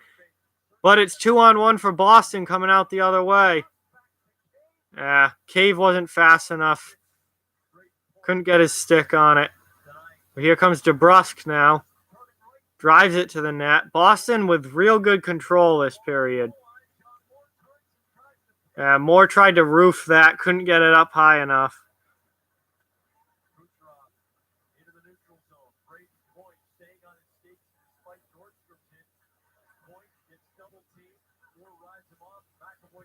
And now DeBrusque takes it out of the zone, and Boston dumps it in to get a line change.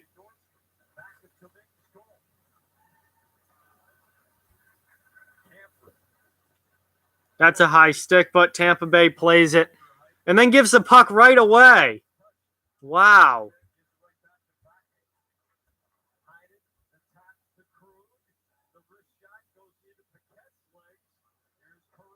Corrali got the goalie down, but he couldn't get a shot off. A lot of traffic around Domingue. And Domingue makes a save there.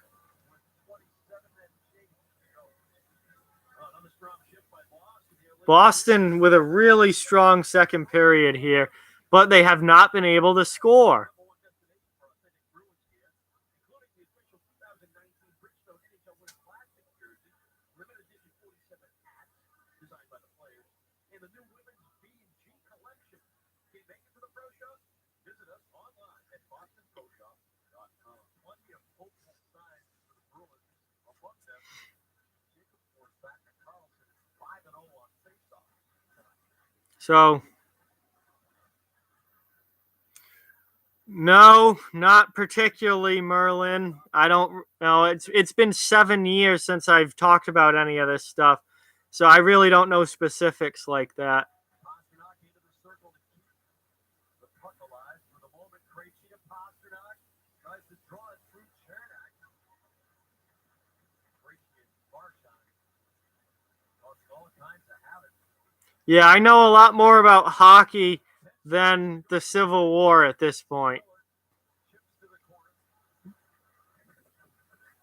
Killorn tries to knock it into the middle. And that's going to be the end of the period. With the horn. End of the second period, still a 1-1 game.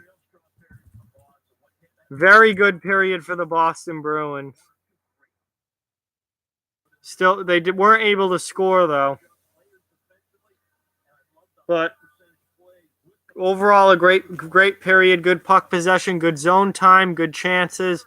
And Tampa didn't score, so we're still at 1-1, and we're going into the third period now in 18 or so minutes. So,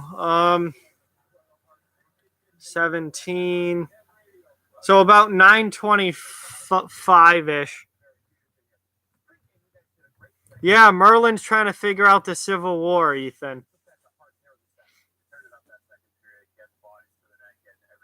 So I'm going to let this cool off again by moving my computer and letting some air under it. And we have 18 minutes to kill, which is quite a while. There's been no fights in the NHL tonight, which is pretty sad.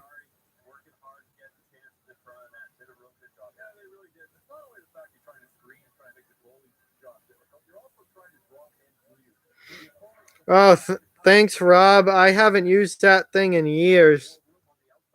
I don't really play much. I haven't used it in quite some time, unfortunately, because it is a pretty nice one.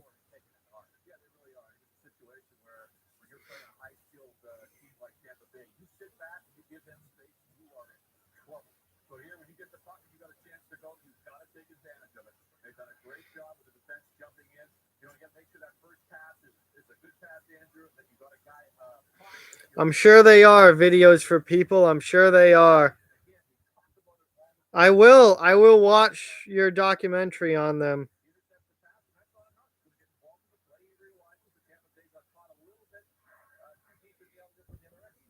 Yeah, I don't think Seattle Soggy Gloves are going to cut it as far as a team name goes.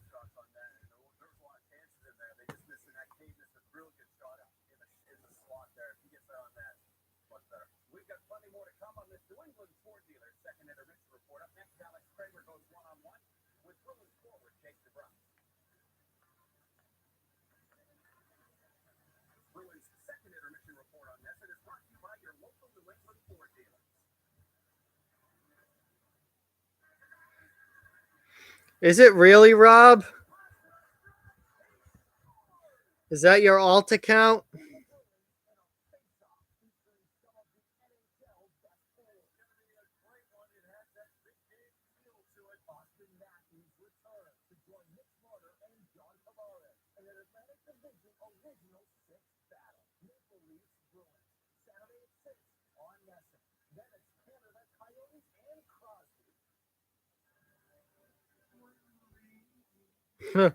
Oh God! Now we're gonna have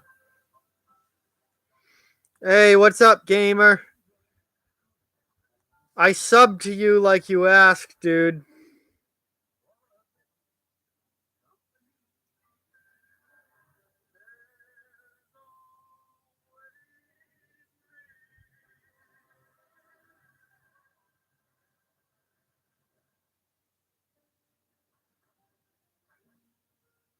It's tied 1-1. Boston scored first, less than 3 minutes into the game. Tampa tied it up late in the first period. There was no scoring at all in the second period. So we're going. It's now at the second intermission. We're going to into the third period with a 1-1 tie and a pretty good hockey game here.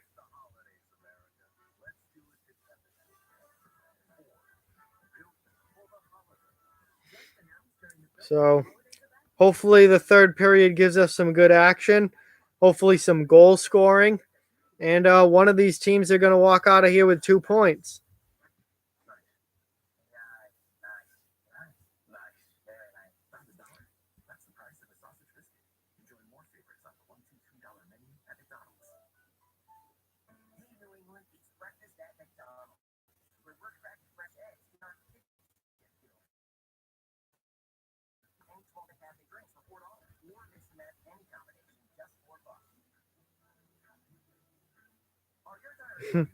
Oh God! Now we've got some arguments going on between Videos and Meme King Rob in the chat down here over who has better videos and who's who, and oh, this could get interesting.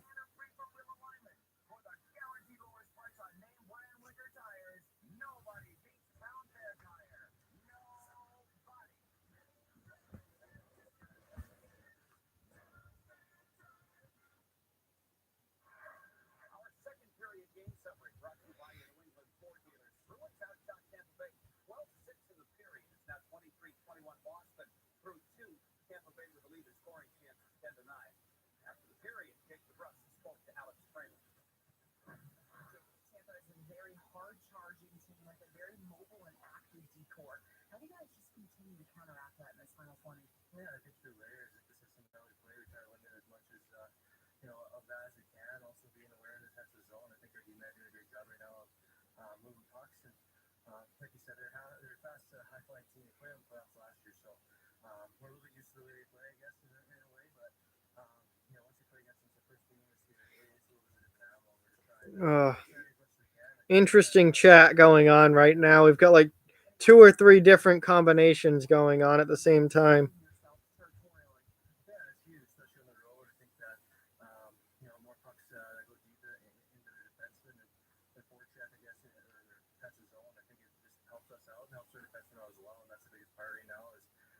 Trying to get those second pucks and getting into the net with some bodies. And probably a decent job at the end of that period, but I still think we got better. This final 20 coming out right here, you guys have been battling against a very healthy Tampa Bay Lightning team over the first 40. How do you need to come out and walk out of here with 2 points?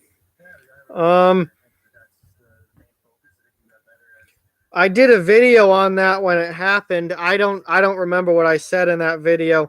Ryan Strome was basically useless. Still is now just for the Rangers. Spooner doesn't do much either, so that's a pretty kind of a nothing trade. Strome for Spooner. Neither guy are all that good or important, so I don't think it really changes much for either team.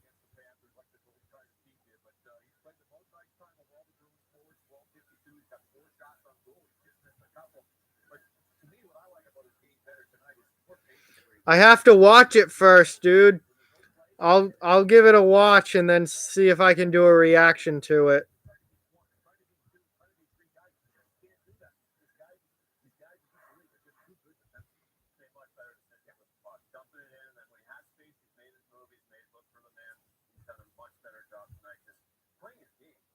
That's what it comes down to. Just going out and playing a game. Looks like he's not thinking as much as he's dealing right. Each team has only had one power play opportunity tonight. Bruins are 0 for 1, but their puck movement with the man advantage was terrific. They moved it around really well, just like we just talked about Marshy, kind of stepping up. What is going on in this chat right now? Dude, the Oilers got rid of Pat Maroon last season. Maroon got traded to New Jersey last season and then signed with St. Louis in the offseason and has been playing with the Blues all year this year.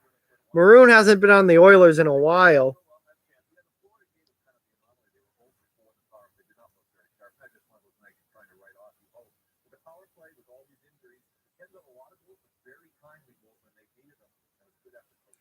Yeah, I know about your documentary, dude. I'm going to watch it after the stream is done. So if you are a troll and not a real thing, I'll click on your account and there won't be anything on the Toledo echin- echinoderms. So We didn't decide you should be able to share your home with travelers from around the world. We're not the ones who imagined one day we'd all be streaming movies or whatever. I feel like there's some alt accounts or bot accounts. Well, no, not bots. Troll accounts or alt accounts going on in this chat right now. Just a nice holiday gift specials are going on now. No, Seattle free. It doesn't get cold enough in Seattle for them to be the Seattle Freeze. My favorites, I really like the Seattle Steelheads. I think that's a cool name. Um, Seattle Spirit, I think would be good. Um, they're probably going to end up being the Totems or the Kraken or something like that.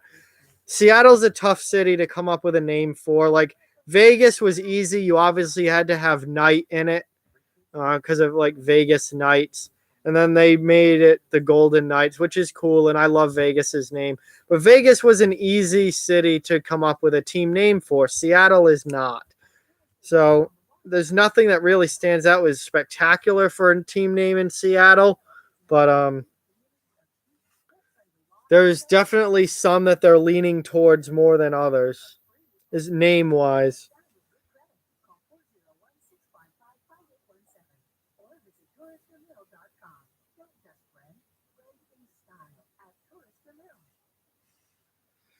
Yeah, I figured Merlin. I figured that would be the case.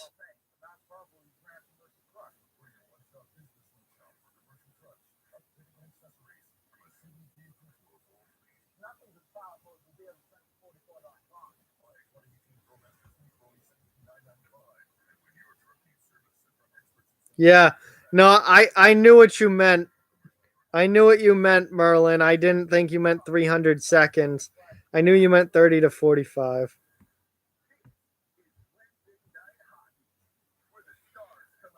Oh, come on. Can't we start the third period now?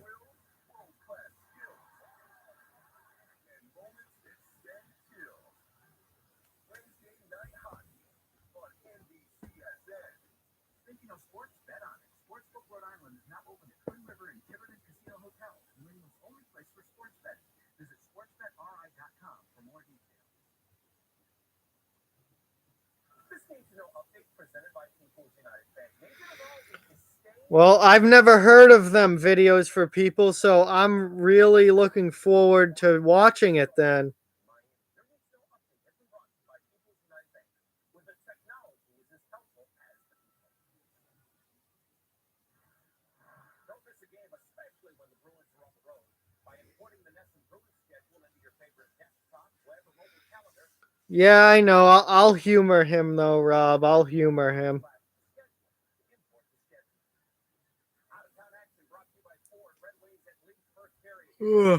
Gustav Nyquist. Snaps to pass Garrett Sparks. Seventh goal of the season. 3-1 Wings. Now Wow, Detroit's beating Toronto.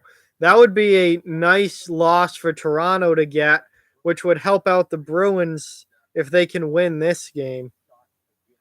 do not sit back. Take it right to the control your gap. You got a chance to go.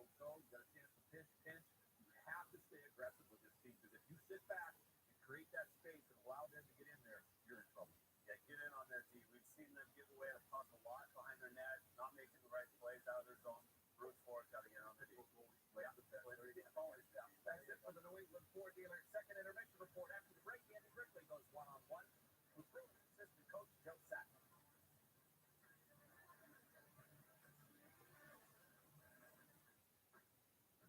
This week on Dining Playbook, first of all, my pal Joe Piano is going to be a co-host this week. Happy to be here. And we'll get a lot happening. First of all, we're going to start with the legend. Okay, I am done humoring this garbage in the chat now. This is obviously trolling, fake, acting dumb. So there we go with that.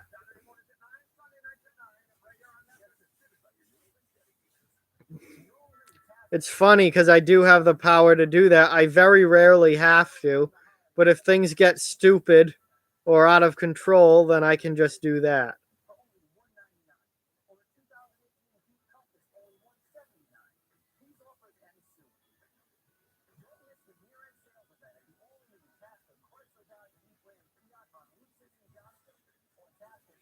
Well, we'll see if the Lightning win. Rob, I know you're real. You've been on this channel for freaking months now.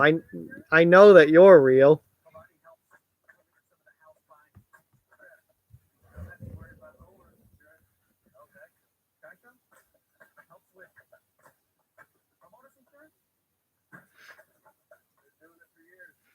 All right, this should be the last commercial break before the third period starts. So we should be close here to third period hockey. At least I hope so.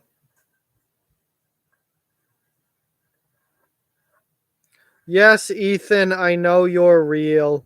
Oh my God. Very obvious that you're real.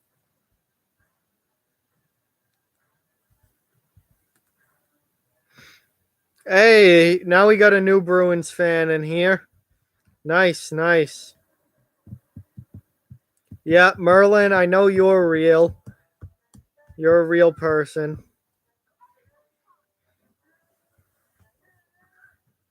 Yeah, the clone is Ethan.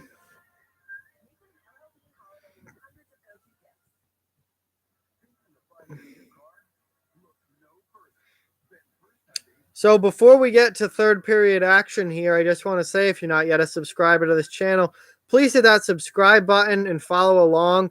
As long as you're a fan of hockey and a fan of the NHL, I do videos on topics from across the league on a regular basis. So hit that subscribe button, follow the channel, and stay up to date on all the hockey news and opinions from Off the Wall Hockey. Also, give this stream a thumbs up if you're enjoying it. Definitely hit that thumbs up button and give it a like.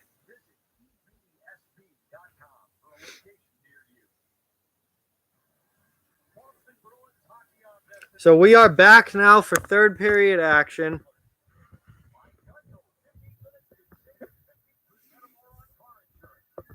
Yeah.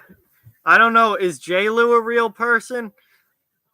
I don't know. J. Lou might not be a real person, but it's okay if he's not. So we're getting ready here for the third period. We have a 1-1 hockey game. I have no idea what hashtag Derm React is. What in God's name is that? I'm going to look it up right now to try and figure out what the hell it is before I go saying it.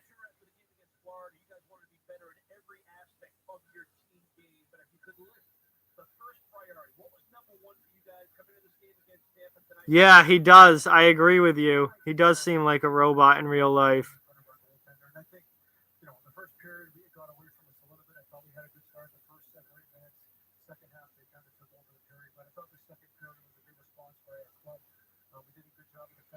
Well, I guess I can't look up Derm React because literally nothing comes up. It's not a thing. So I don't know why I would say that. Why you want me to say that.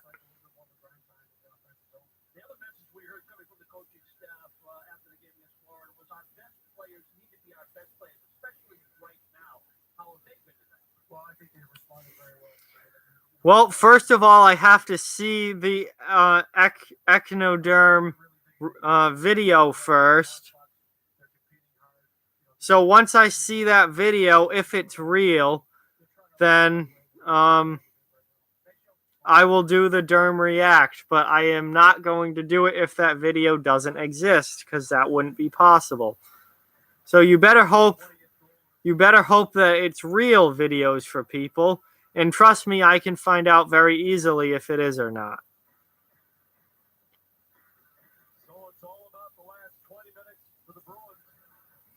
So here we go. Third period is underway in Tampa Bay. 1-1 hockey game.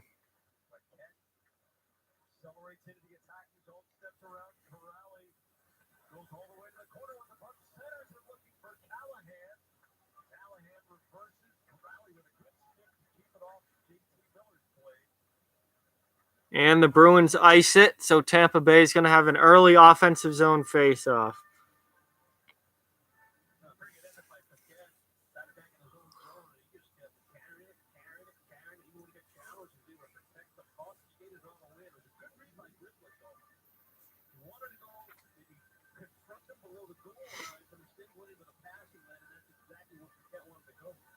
Not known for his offense. He's a checking forward. 5 goals in his last 9 games.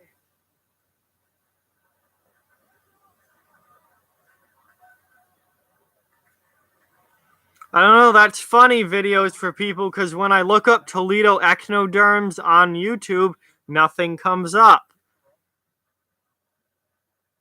Nothing hockey related comes up. So I'm going to go ahead and assume that they're not a real team, which I knew beforehand that they're not. And that your docudrama is not real, and there's no such thing as a Toledo echinoderms. That's my reaction. It's not real.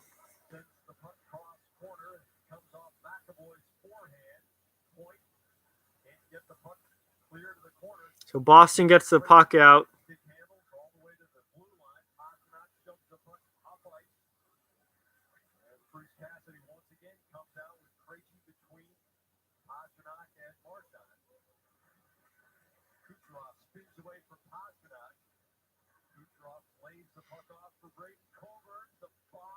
That was a good shot block there from the Bruins, but they iced the puck again.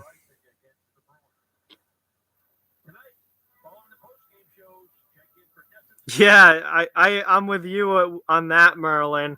Does sound like something at CVS.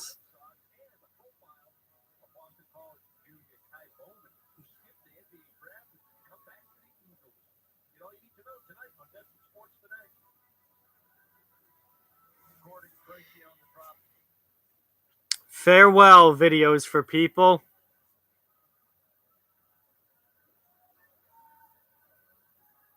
Is this ref going to drop the puck or not? Holy crap. Well, that was close.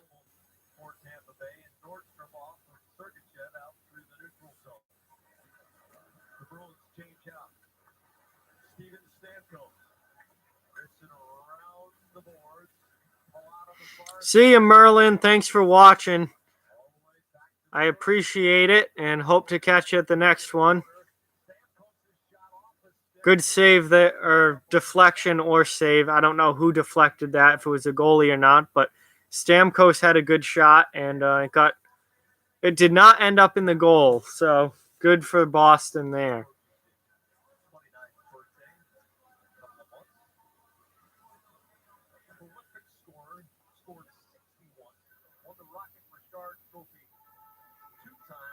Very much so, Rob. Oh, all right, cool. Yes, I think he was very much an attention seeker.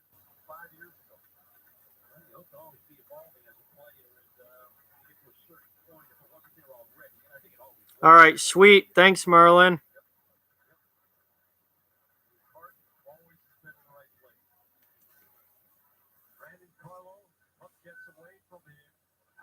Here comes Tampa.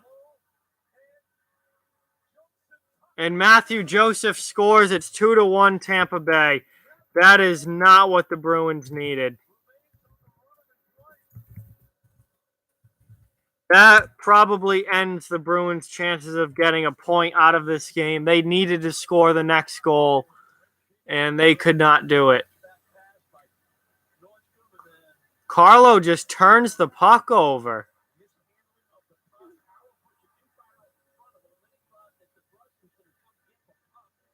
He just turns the puck over, and it ends up back in their own net. I mean, that is just not good enough defensively for the Bruins. That just doesn't cut it.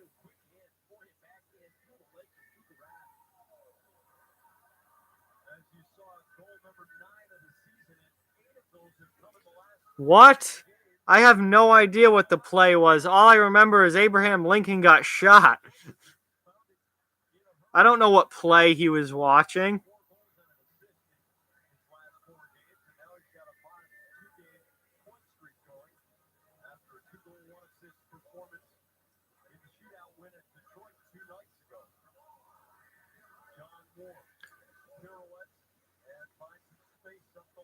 So here comes Boston. They've got to score another goal now, and goal scoring has not been their strong suit since Bergeron's gone out. That somehow doesn't go in the net for Tampa Bay. Sergachev just rang the pipe. I don't know how that didn't go in.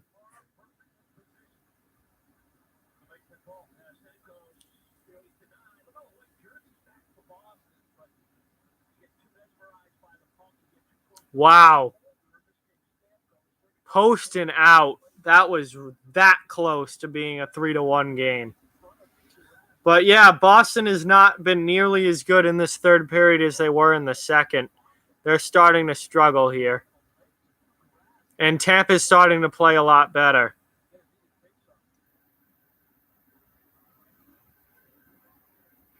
That's pretty funny, Merlin. That is an interesting thing to do for sure.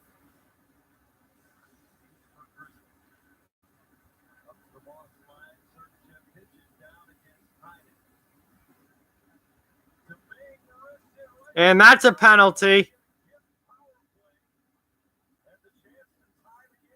Domingue flips the puck over the glass out of play.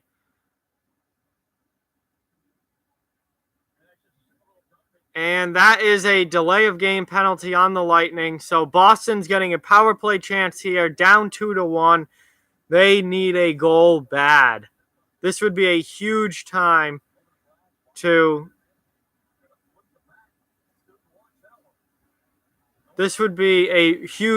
score a goal for the Bruins and tie this game up.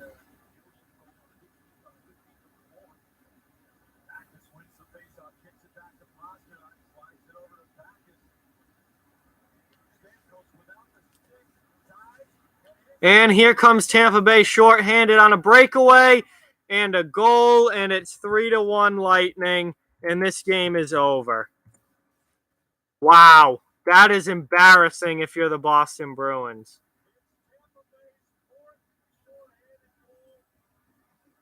That is embarrassing if you're the Bruins. You have a power play that you really need to score a goal on, and you just give the puck away and give up a breakaway goal. Unbelievable.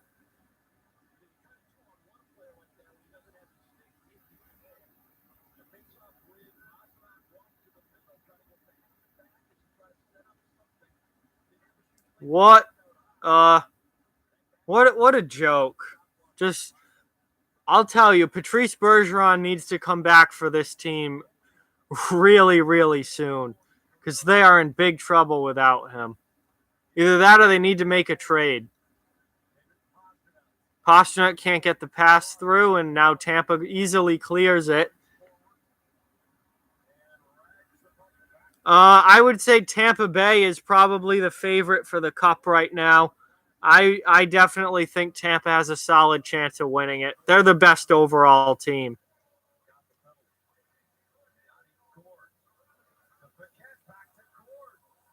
Another almost shorthanded goal there for Tampa.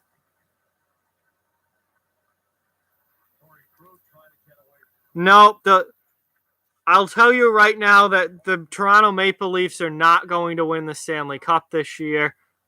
San Jose hasn't even been that good. They're not even in first place in the Pacific Division. And the Pacific Division isn't that great. So I don't think San Jose is the kind of team that will win maybe one round in the playoffs and then lose. The Maple Leafs, they could go to the second round, but they probably won't go beyond that. I think Tampa's the best team in the league. Nashville's very good. Winnipeg's very good. Colorado's very good. Washington's good again.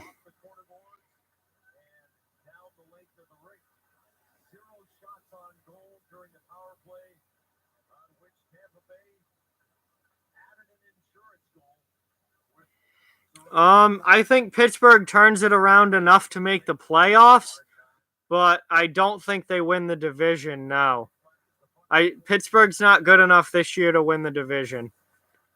But I do think they'll probably come back and make the playoffs.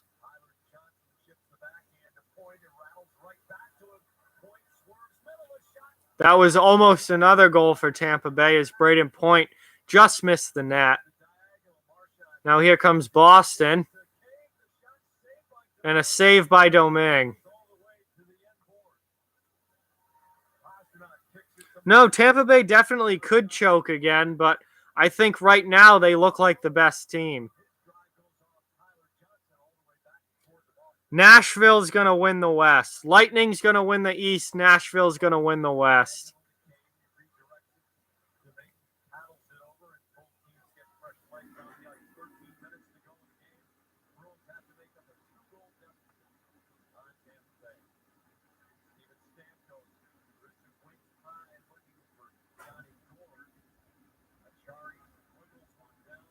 I'll tell you, Boston cannot do anything offensively.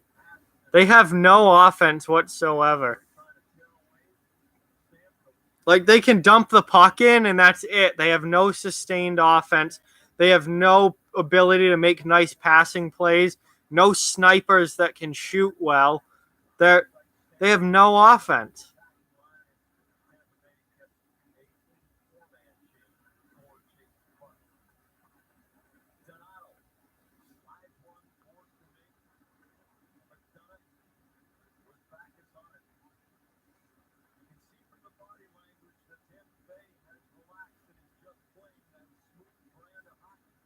Yeah, Tampa Bay looks a lot better this period.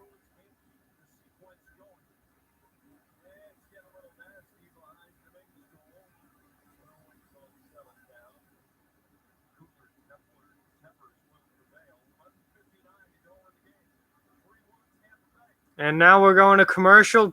Tampa up 3-1. So Boston needs to change something.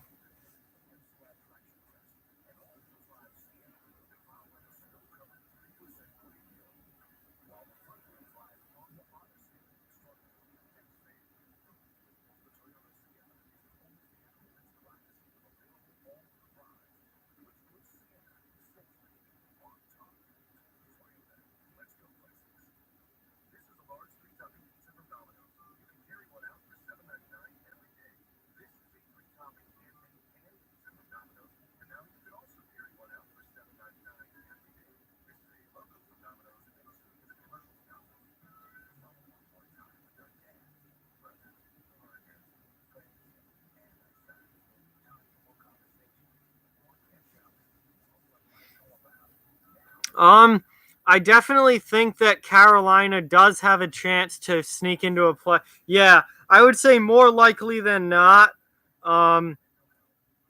Carolina will make the playoffs at some point in the next 3 years, probably. Every year there's always surprise teams, and every year there's teams that make the playoffs that we didn't really expect to. And every year there's teams that we thought would be playoff teams, and they end up dropping out. So I would think that at some point over the next 3 years, Carolina is an improving team. They're a young team that's on the rise. They'll probably get in a playoff spot at some point in the next few years. Absolutely.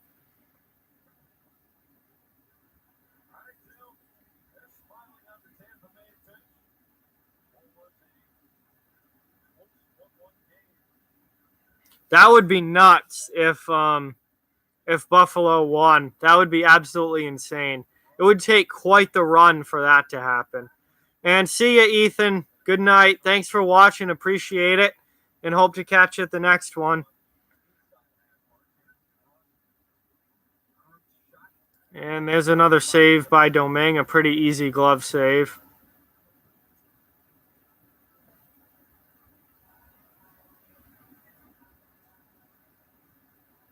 No, Buffalo's probably out in the first round if they make it. Maybe win a round at most and then be out, but I don't see them going far. it's incredible for them that they're even probably going to make it. The Preds are in the West. They are the best team in the Central Division.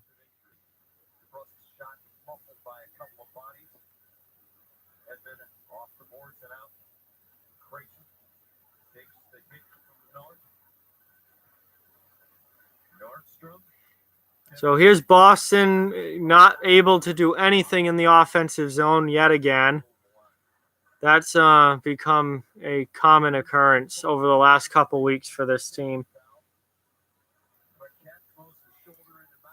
Seattle's in the Pacific Division. They're not in the Central. Seattle's joining the Pacific Division, and Arizona is moving to the Central.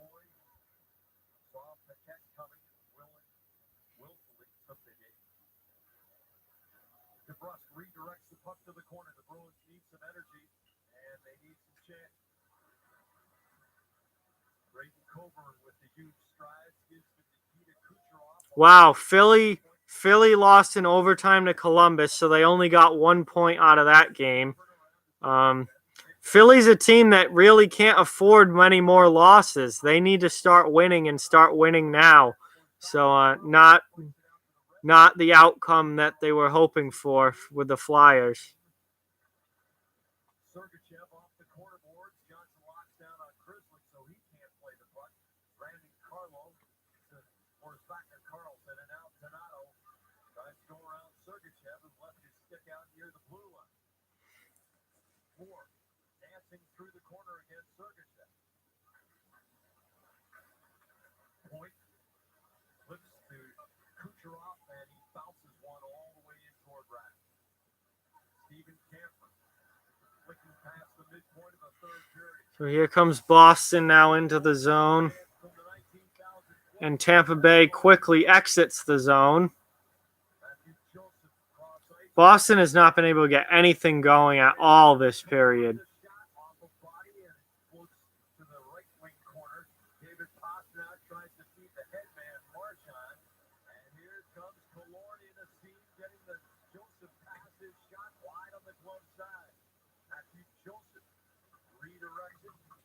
Sorelli barrels into John Moore. Chernak down the boards. Krejci through the legs. A gift for Joseph. And a good save there by Tuukka on Matthew Joseph. So under 10 minutes now to go in the game.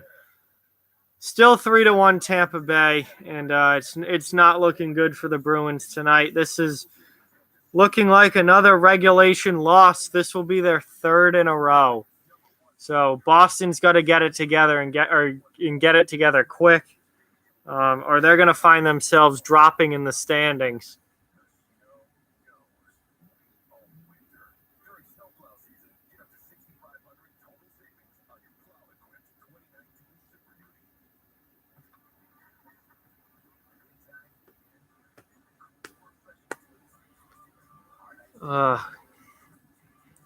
Final 9 minutes of the game. Boston's in a 2-goal deficit. I think they're in trouble, I think.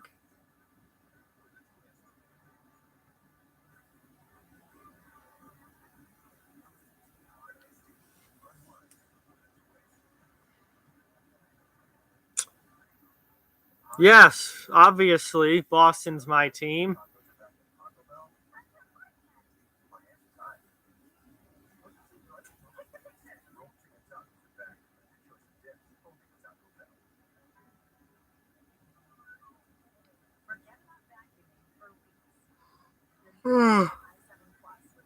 I missed it. What did Montreal do tonight?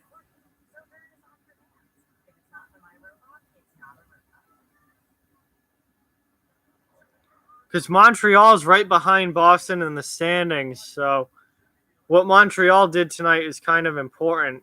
I didn't see what that final ended up.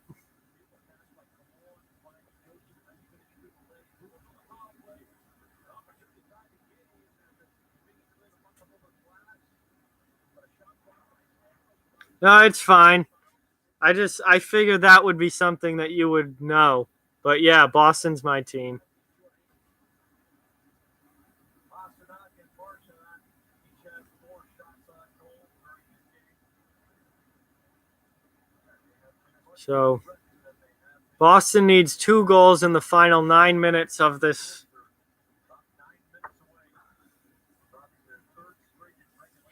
Not from Boston, but from Massachusetts. So all the Boston and New England teams are my hometown teams, and I'm a fan of all of them.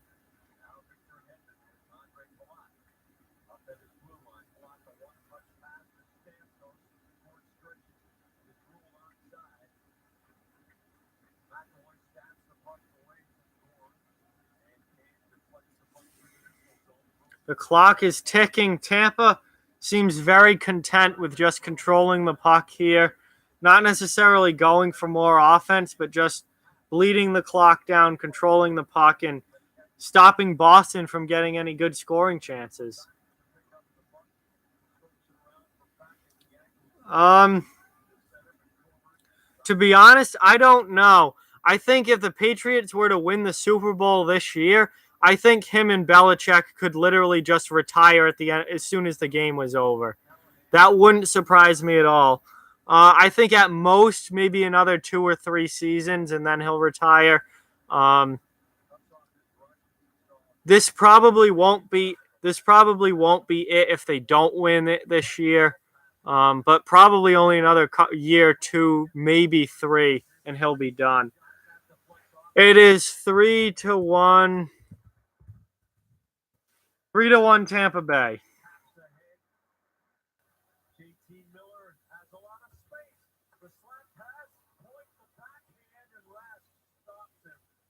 That's a big save by Rask there on Braden Point.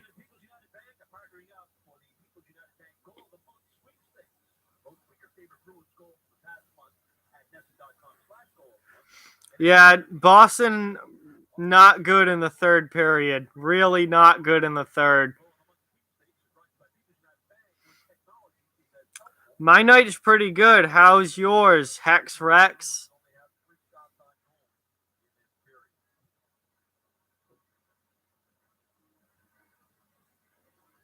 Hey, welcome back, Glenn. What's going on?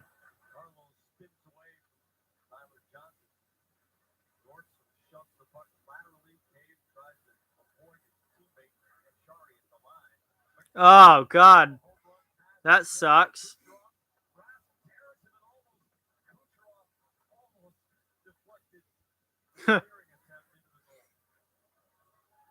And that's icing on the Bruins. Nope, Domingue's going to play the puck.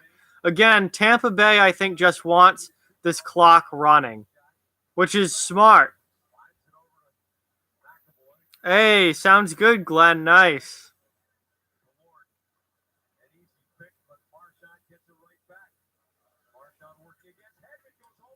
Marchand with a good chance there, but couldn't finish. And the puck goes out of play off a deflection.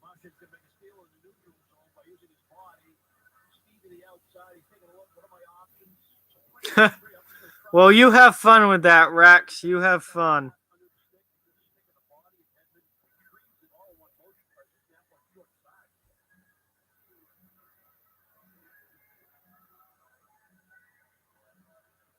I don't know why I keep checking my phone. Nothing changes. Like I don't know why I'm even looking at. I think I'm just so bored with this game because it's been a very boring game.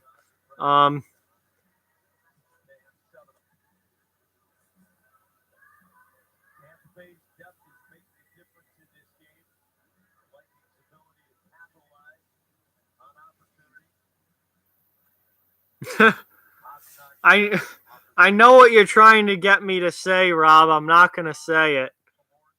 There is 6.5 minutes left in this game.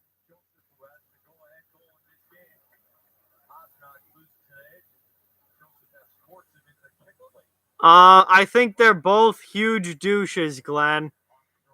But they're both very, very good at what they do.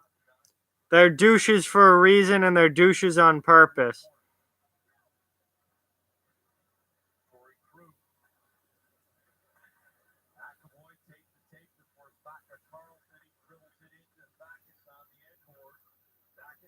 True. Very, very true, T-Man. Very true.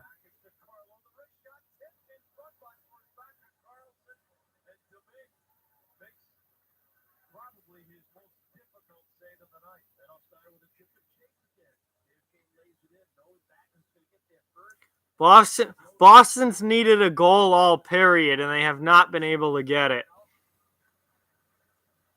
But I'll tell you what, I don't think I've ever seen a single player as important to their team, with the exception of Connor McDavid to Edmonton. I have not seen a player as important to their team as Patrice Bergeron is to the Bruins. When he is out, this team is just nothing. They have they look awful. Then Bergeron is out. Connor McDavid's no. Pittsburgh's usually okay up until this year. Pittsburgh's always been able to survive without Crosby. They have Malkin. They've been able to play without Crosby and still win games. Edmonton cannot do anything when McDavid is out of the lineup, and Boston cannot do anything when Bergeron is out of the lineup. And those are the only two players I can think of that I can, off the top of my head in the last couple of years that are like that. But ever since Bergeron's gone out after that Dallas game, this Boston team has not been anything close to what they normally are. And yes, McDavid is the Edmonton Oilers. You take him off that team, and that is an atrocious last place hockey team. Connor McDavid is the Edmonton Oilers.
Boston has to play the Maple Leafs on Saturday night. Oh, good luck with that.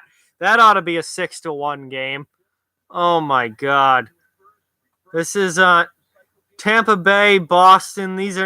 Tampa Bay, Toronto. These are not the teams Boston needs to be playing with all these injuries right now.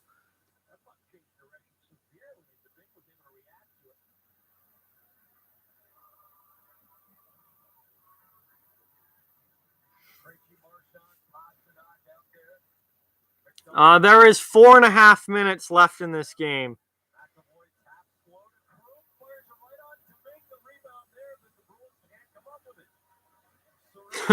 Okay, Rob.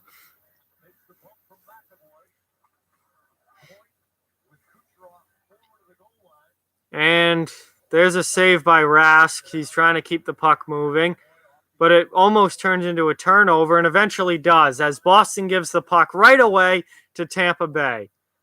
4 minutes left in the game.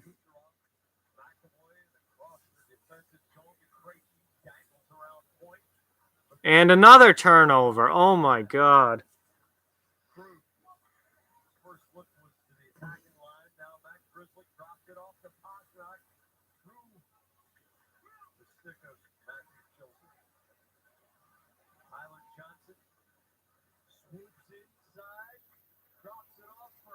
Still 3-1.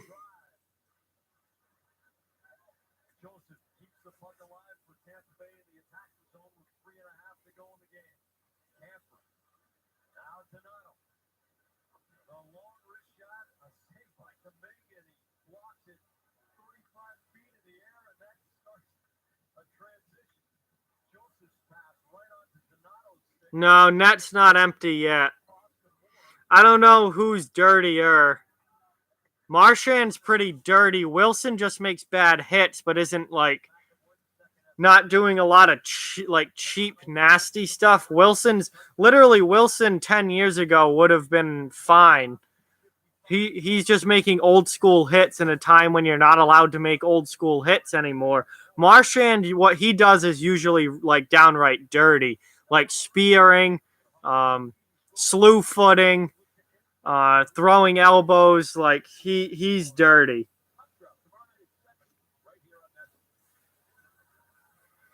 So down under 3 minutes to go in this game now. It's 3-1 Tampa. Boston hasn't scored a goal since the first 2 minutes of the game.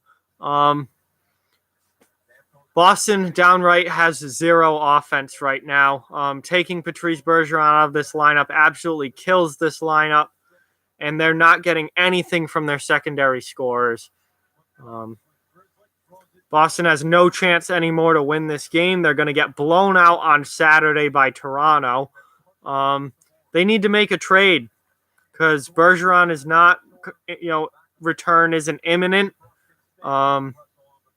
Boston's got to do something. They've got to find a way to start getting any sort of offense.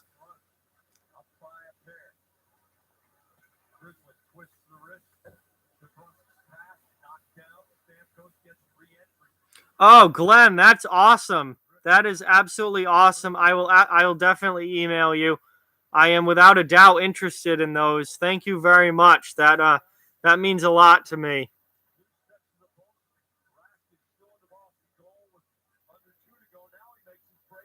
Reeves isn't dirty. Reeves just absolutely cracked Wilson. I think that's funny. Wilson finally got what he had coming.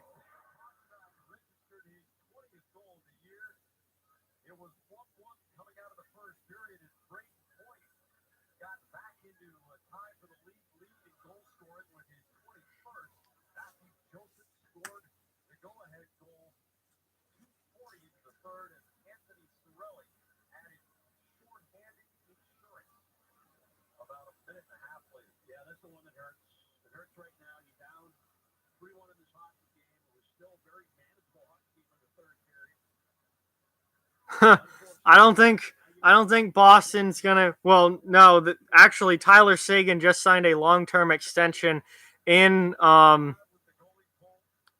Dallas, so he's not coming back. They're not going to trade for Phil Kessel. I don't see Phil Kessel ending up back in Boston. Hey, the Bruins scored a goal, and now it's 3-2.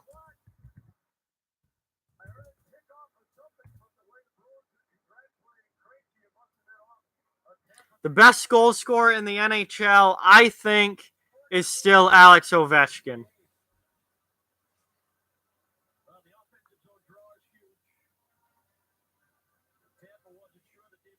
Yeah, I don't think Dallas. I mean, Dallas might have enough to be a playoff team this year in a wild card spot, but I do not think they're going to go deep into the playoffs at all. No.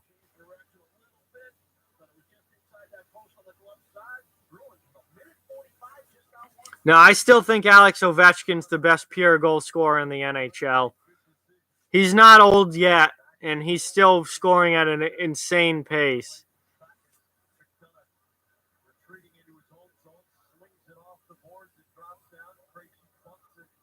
And that's offsides.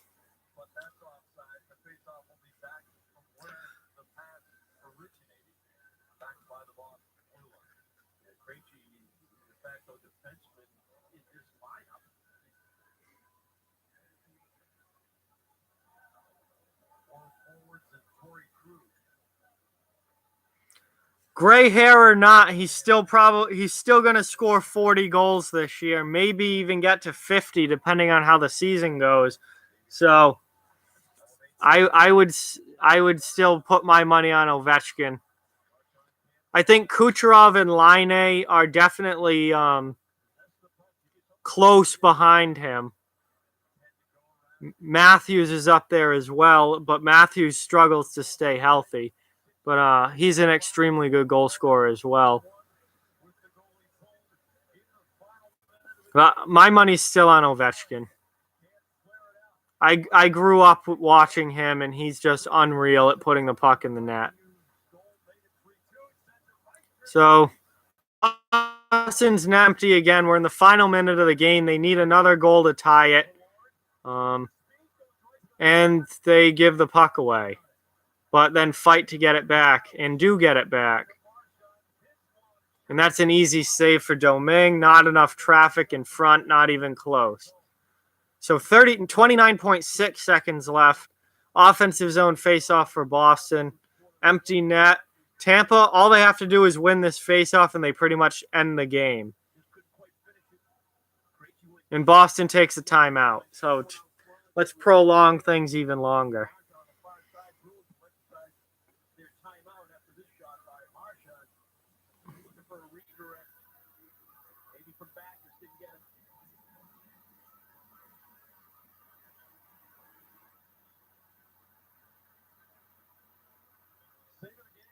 Rob, what in the world are you talking about?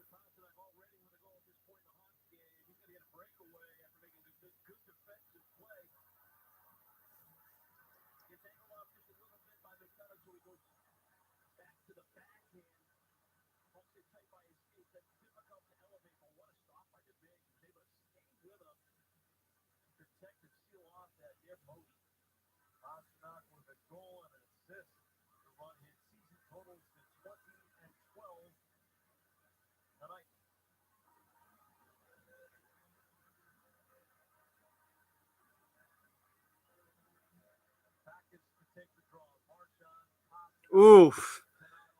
For me personally, my absolute favorite Stanley Cup series of all time to watch for me was 2011 Boston and Vancouver. That was just such nasty, dirty, physical, violent hockey, and it was awesome.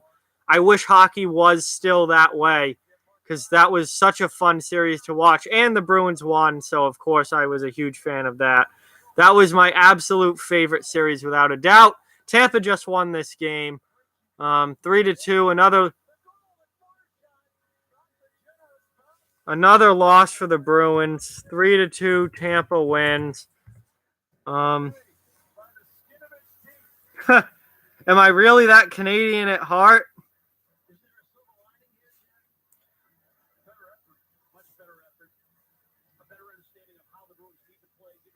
2009 was a very fun series as well. I'll give you that. That was a fun one. For, second year in a row where it was Pittsburgh and Detroit back to back. All right, so that's the end of this game. This game was not nearly as good as I thought it was going to be. I thought there'd be some energy. True, Glenn, true. But I do love enforcers and fighting and hockey violence. It's my favorite. But I thought this game would have a lot more of an edge to it, and it didn't. Boston just looks dead right now. I don't know what is going on with them. Well, I do know Patrice Bergeron's out, but it's a problem in Boston right now. But anyway, thank you guys very much for watching. I appreciate all of you very much.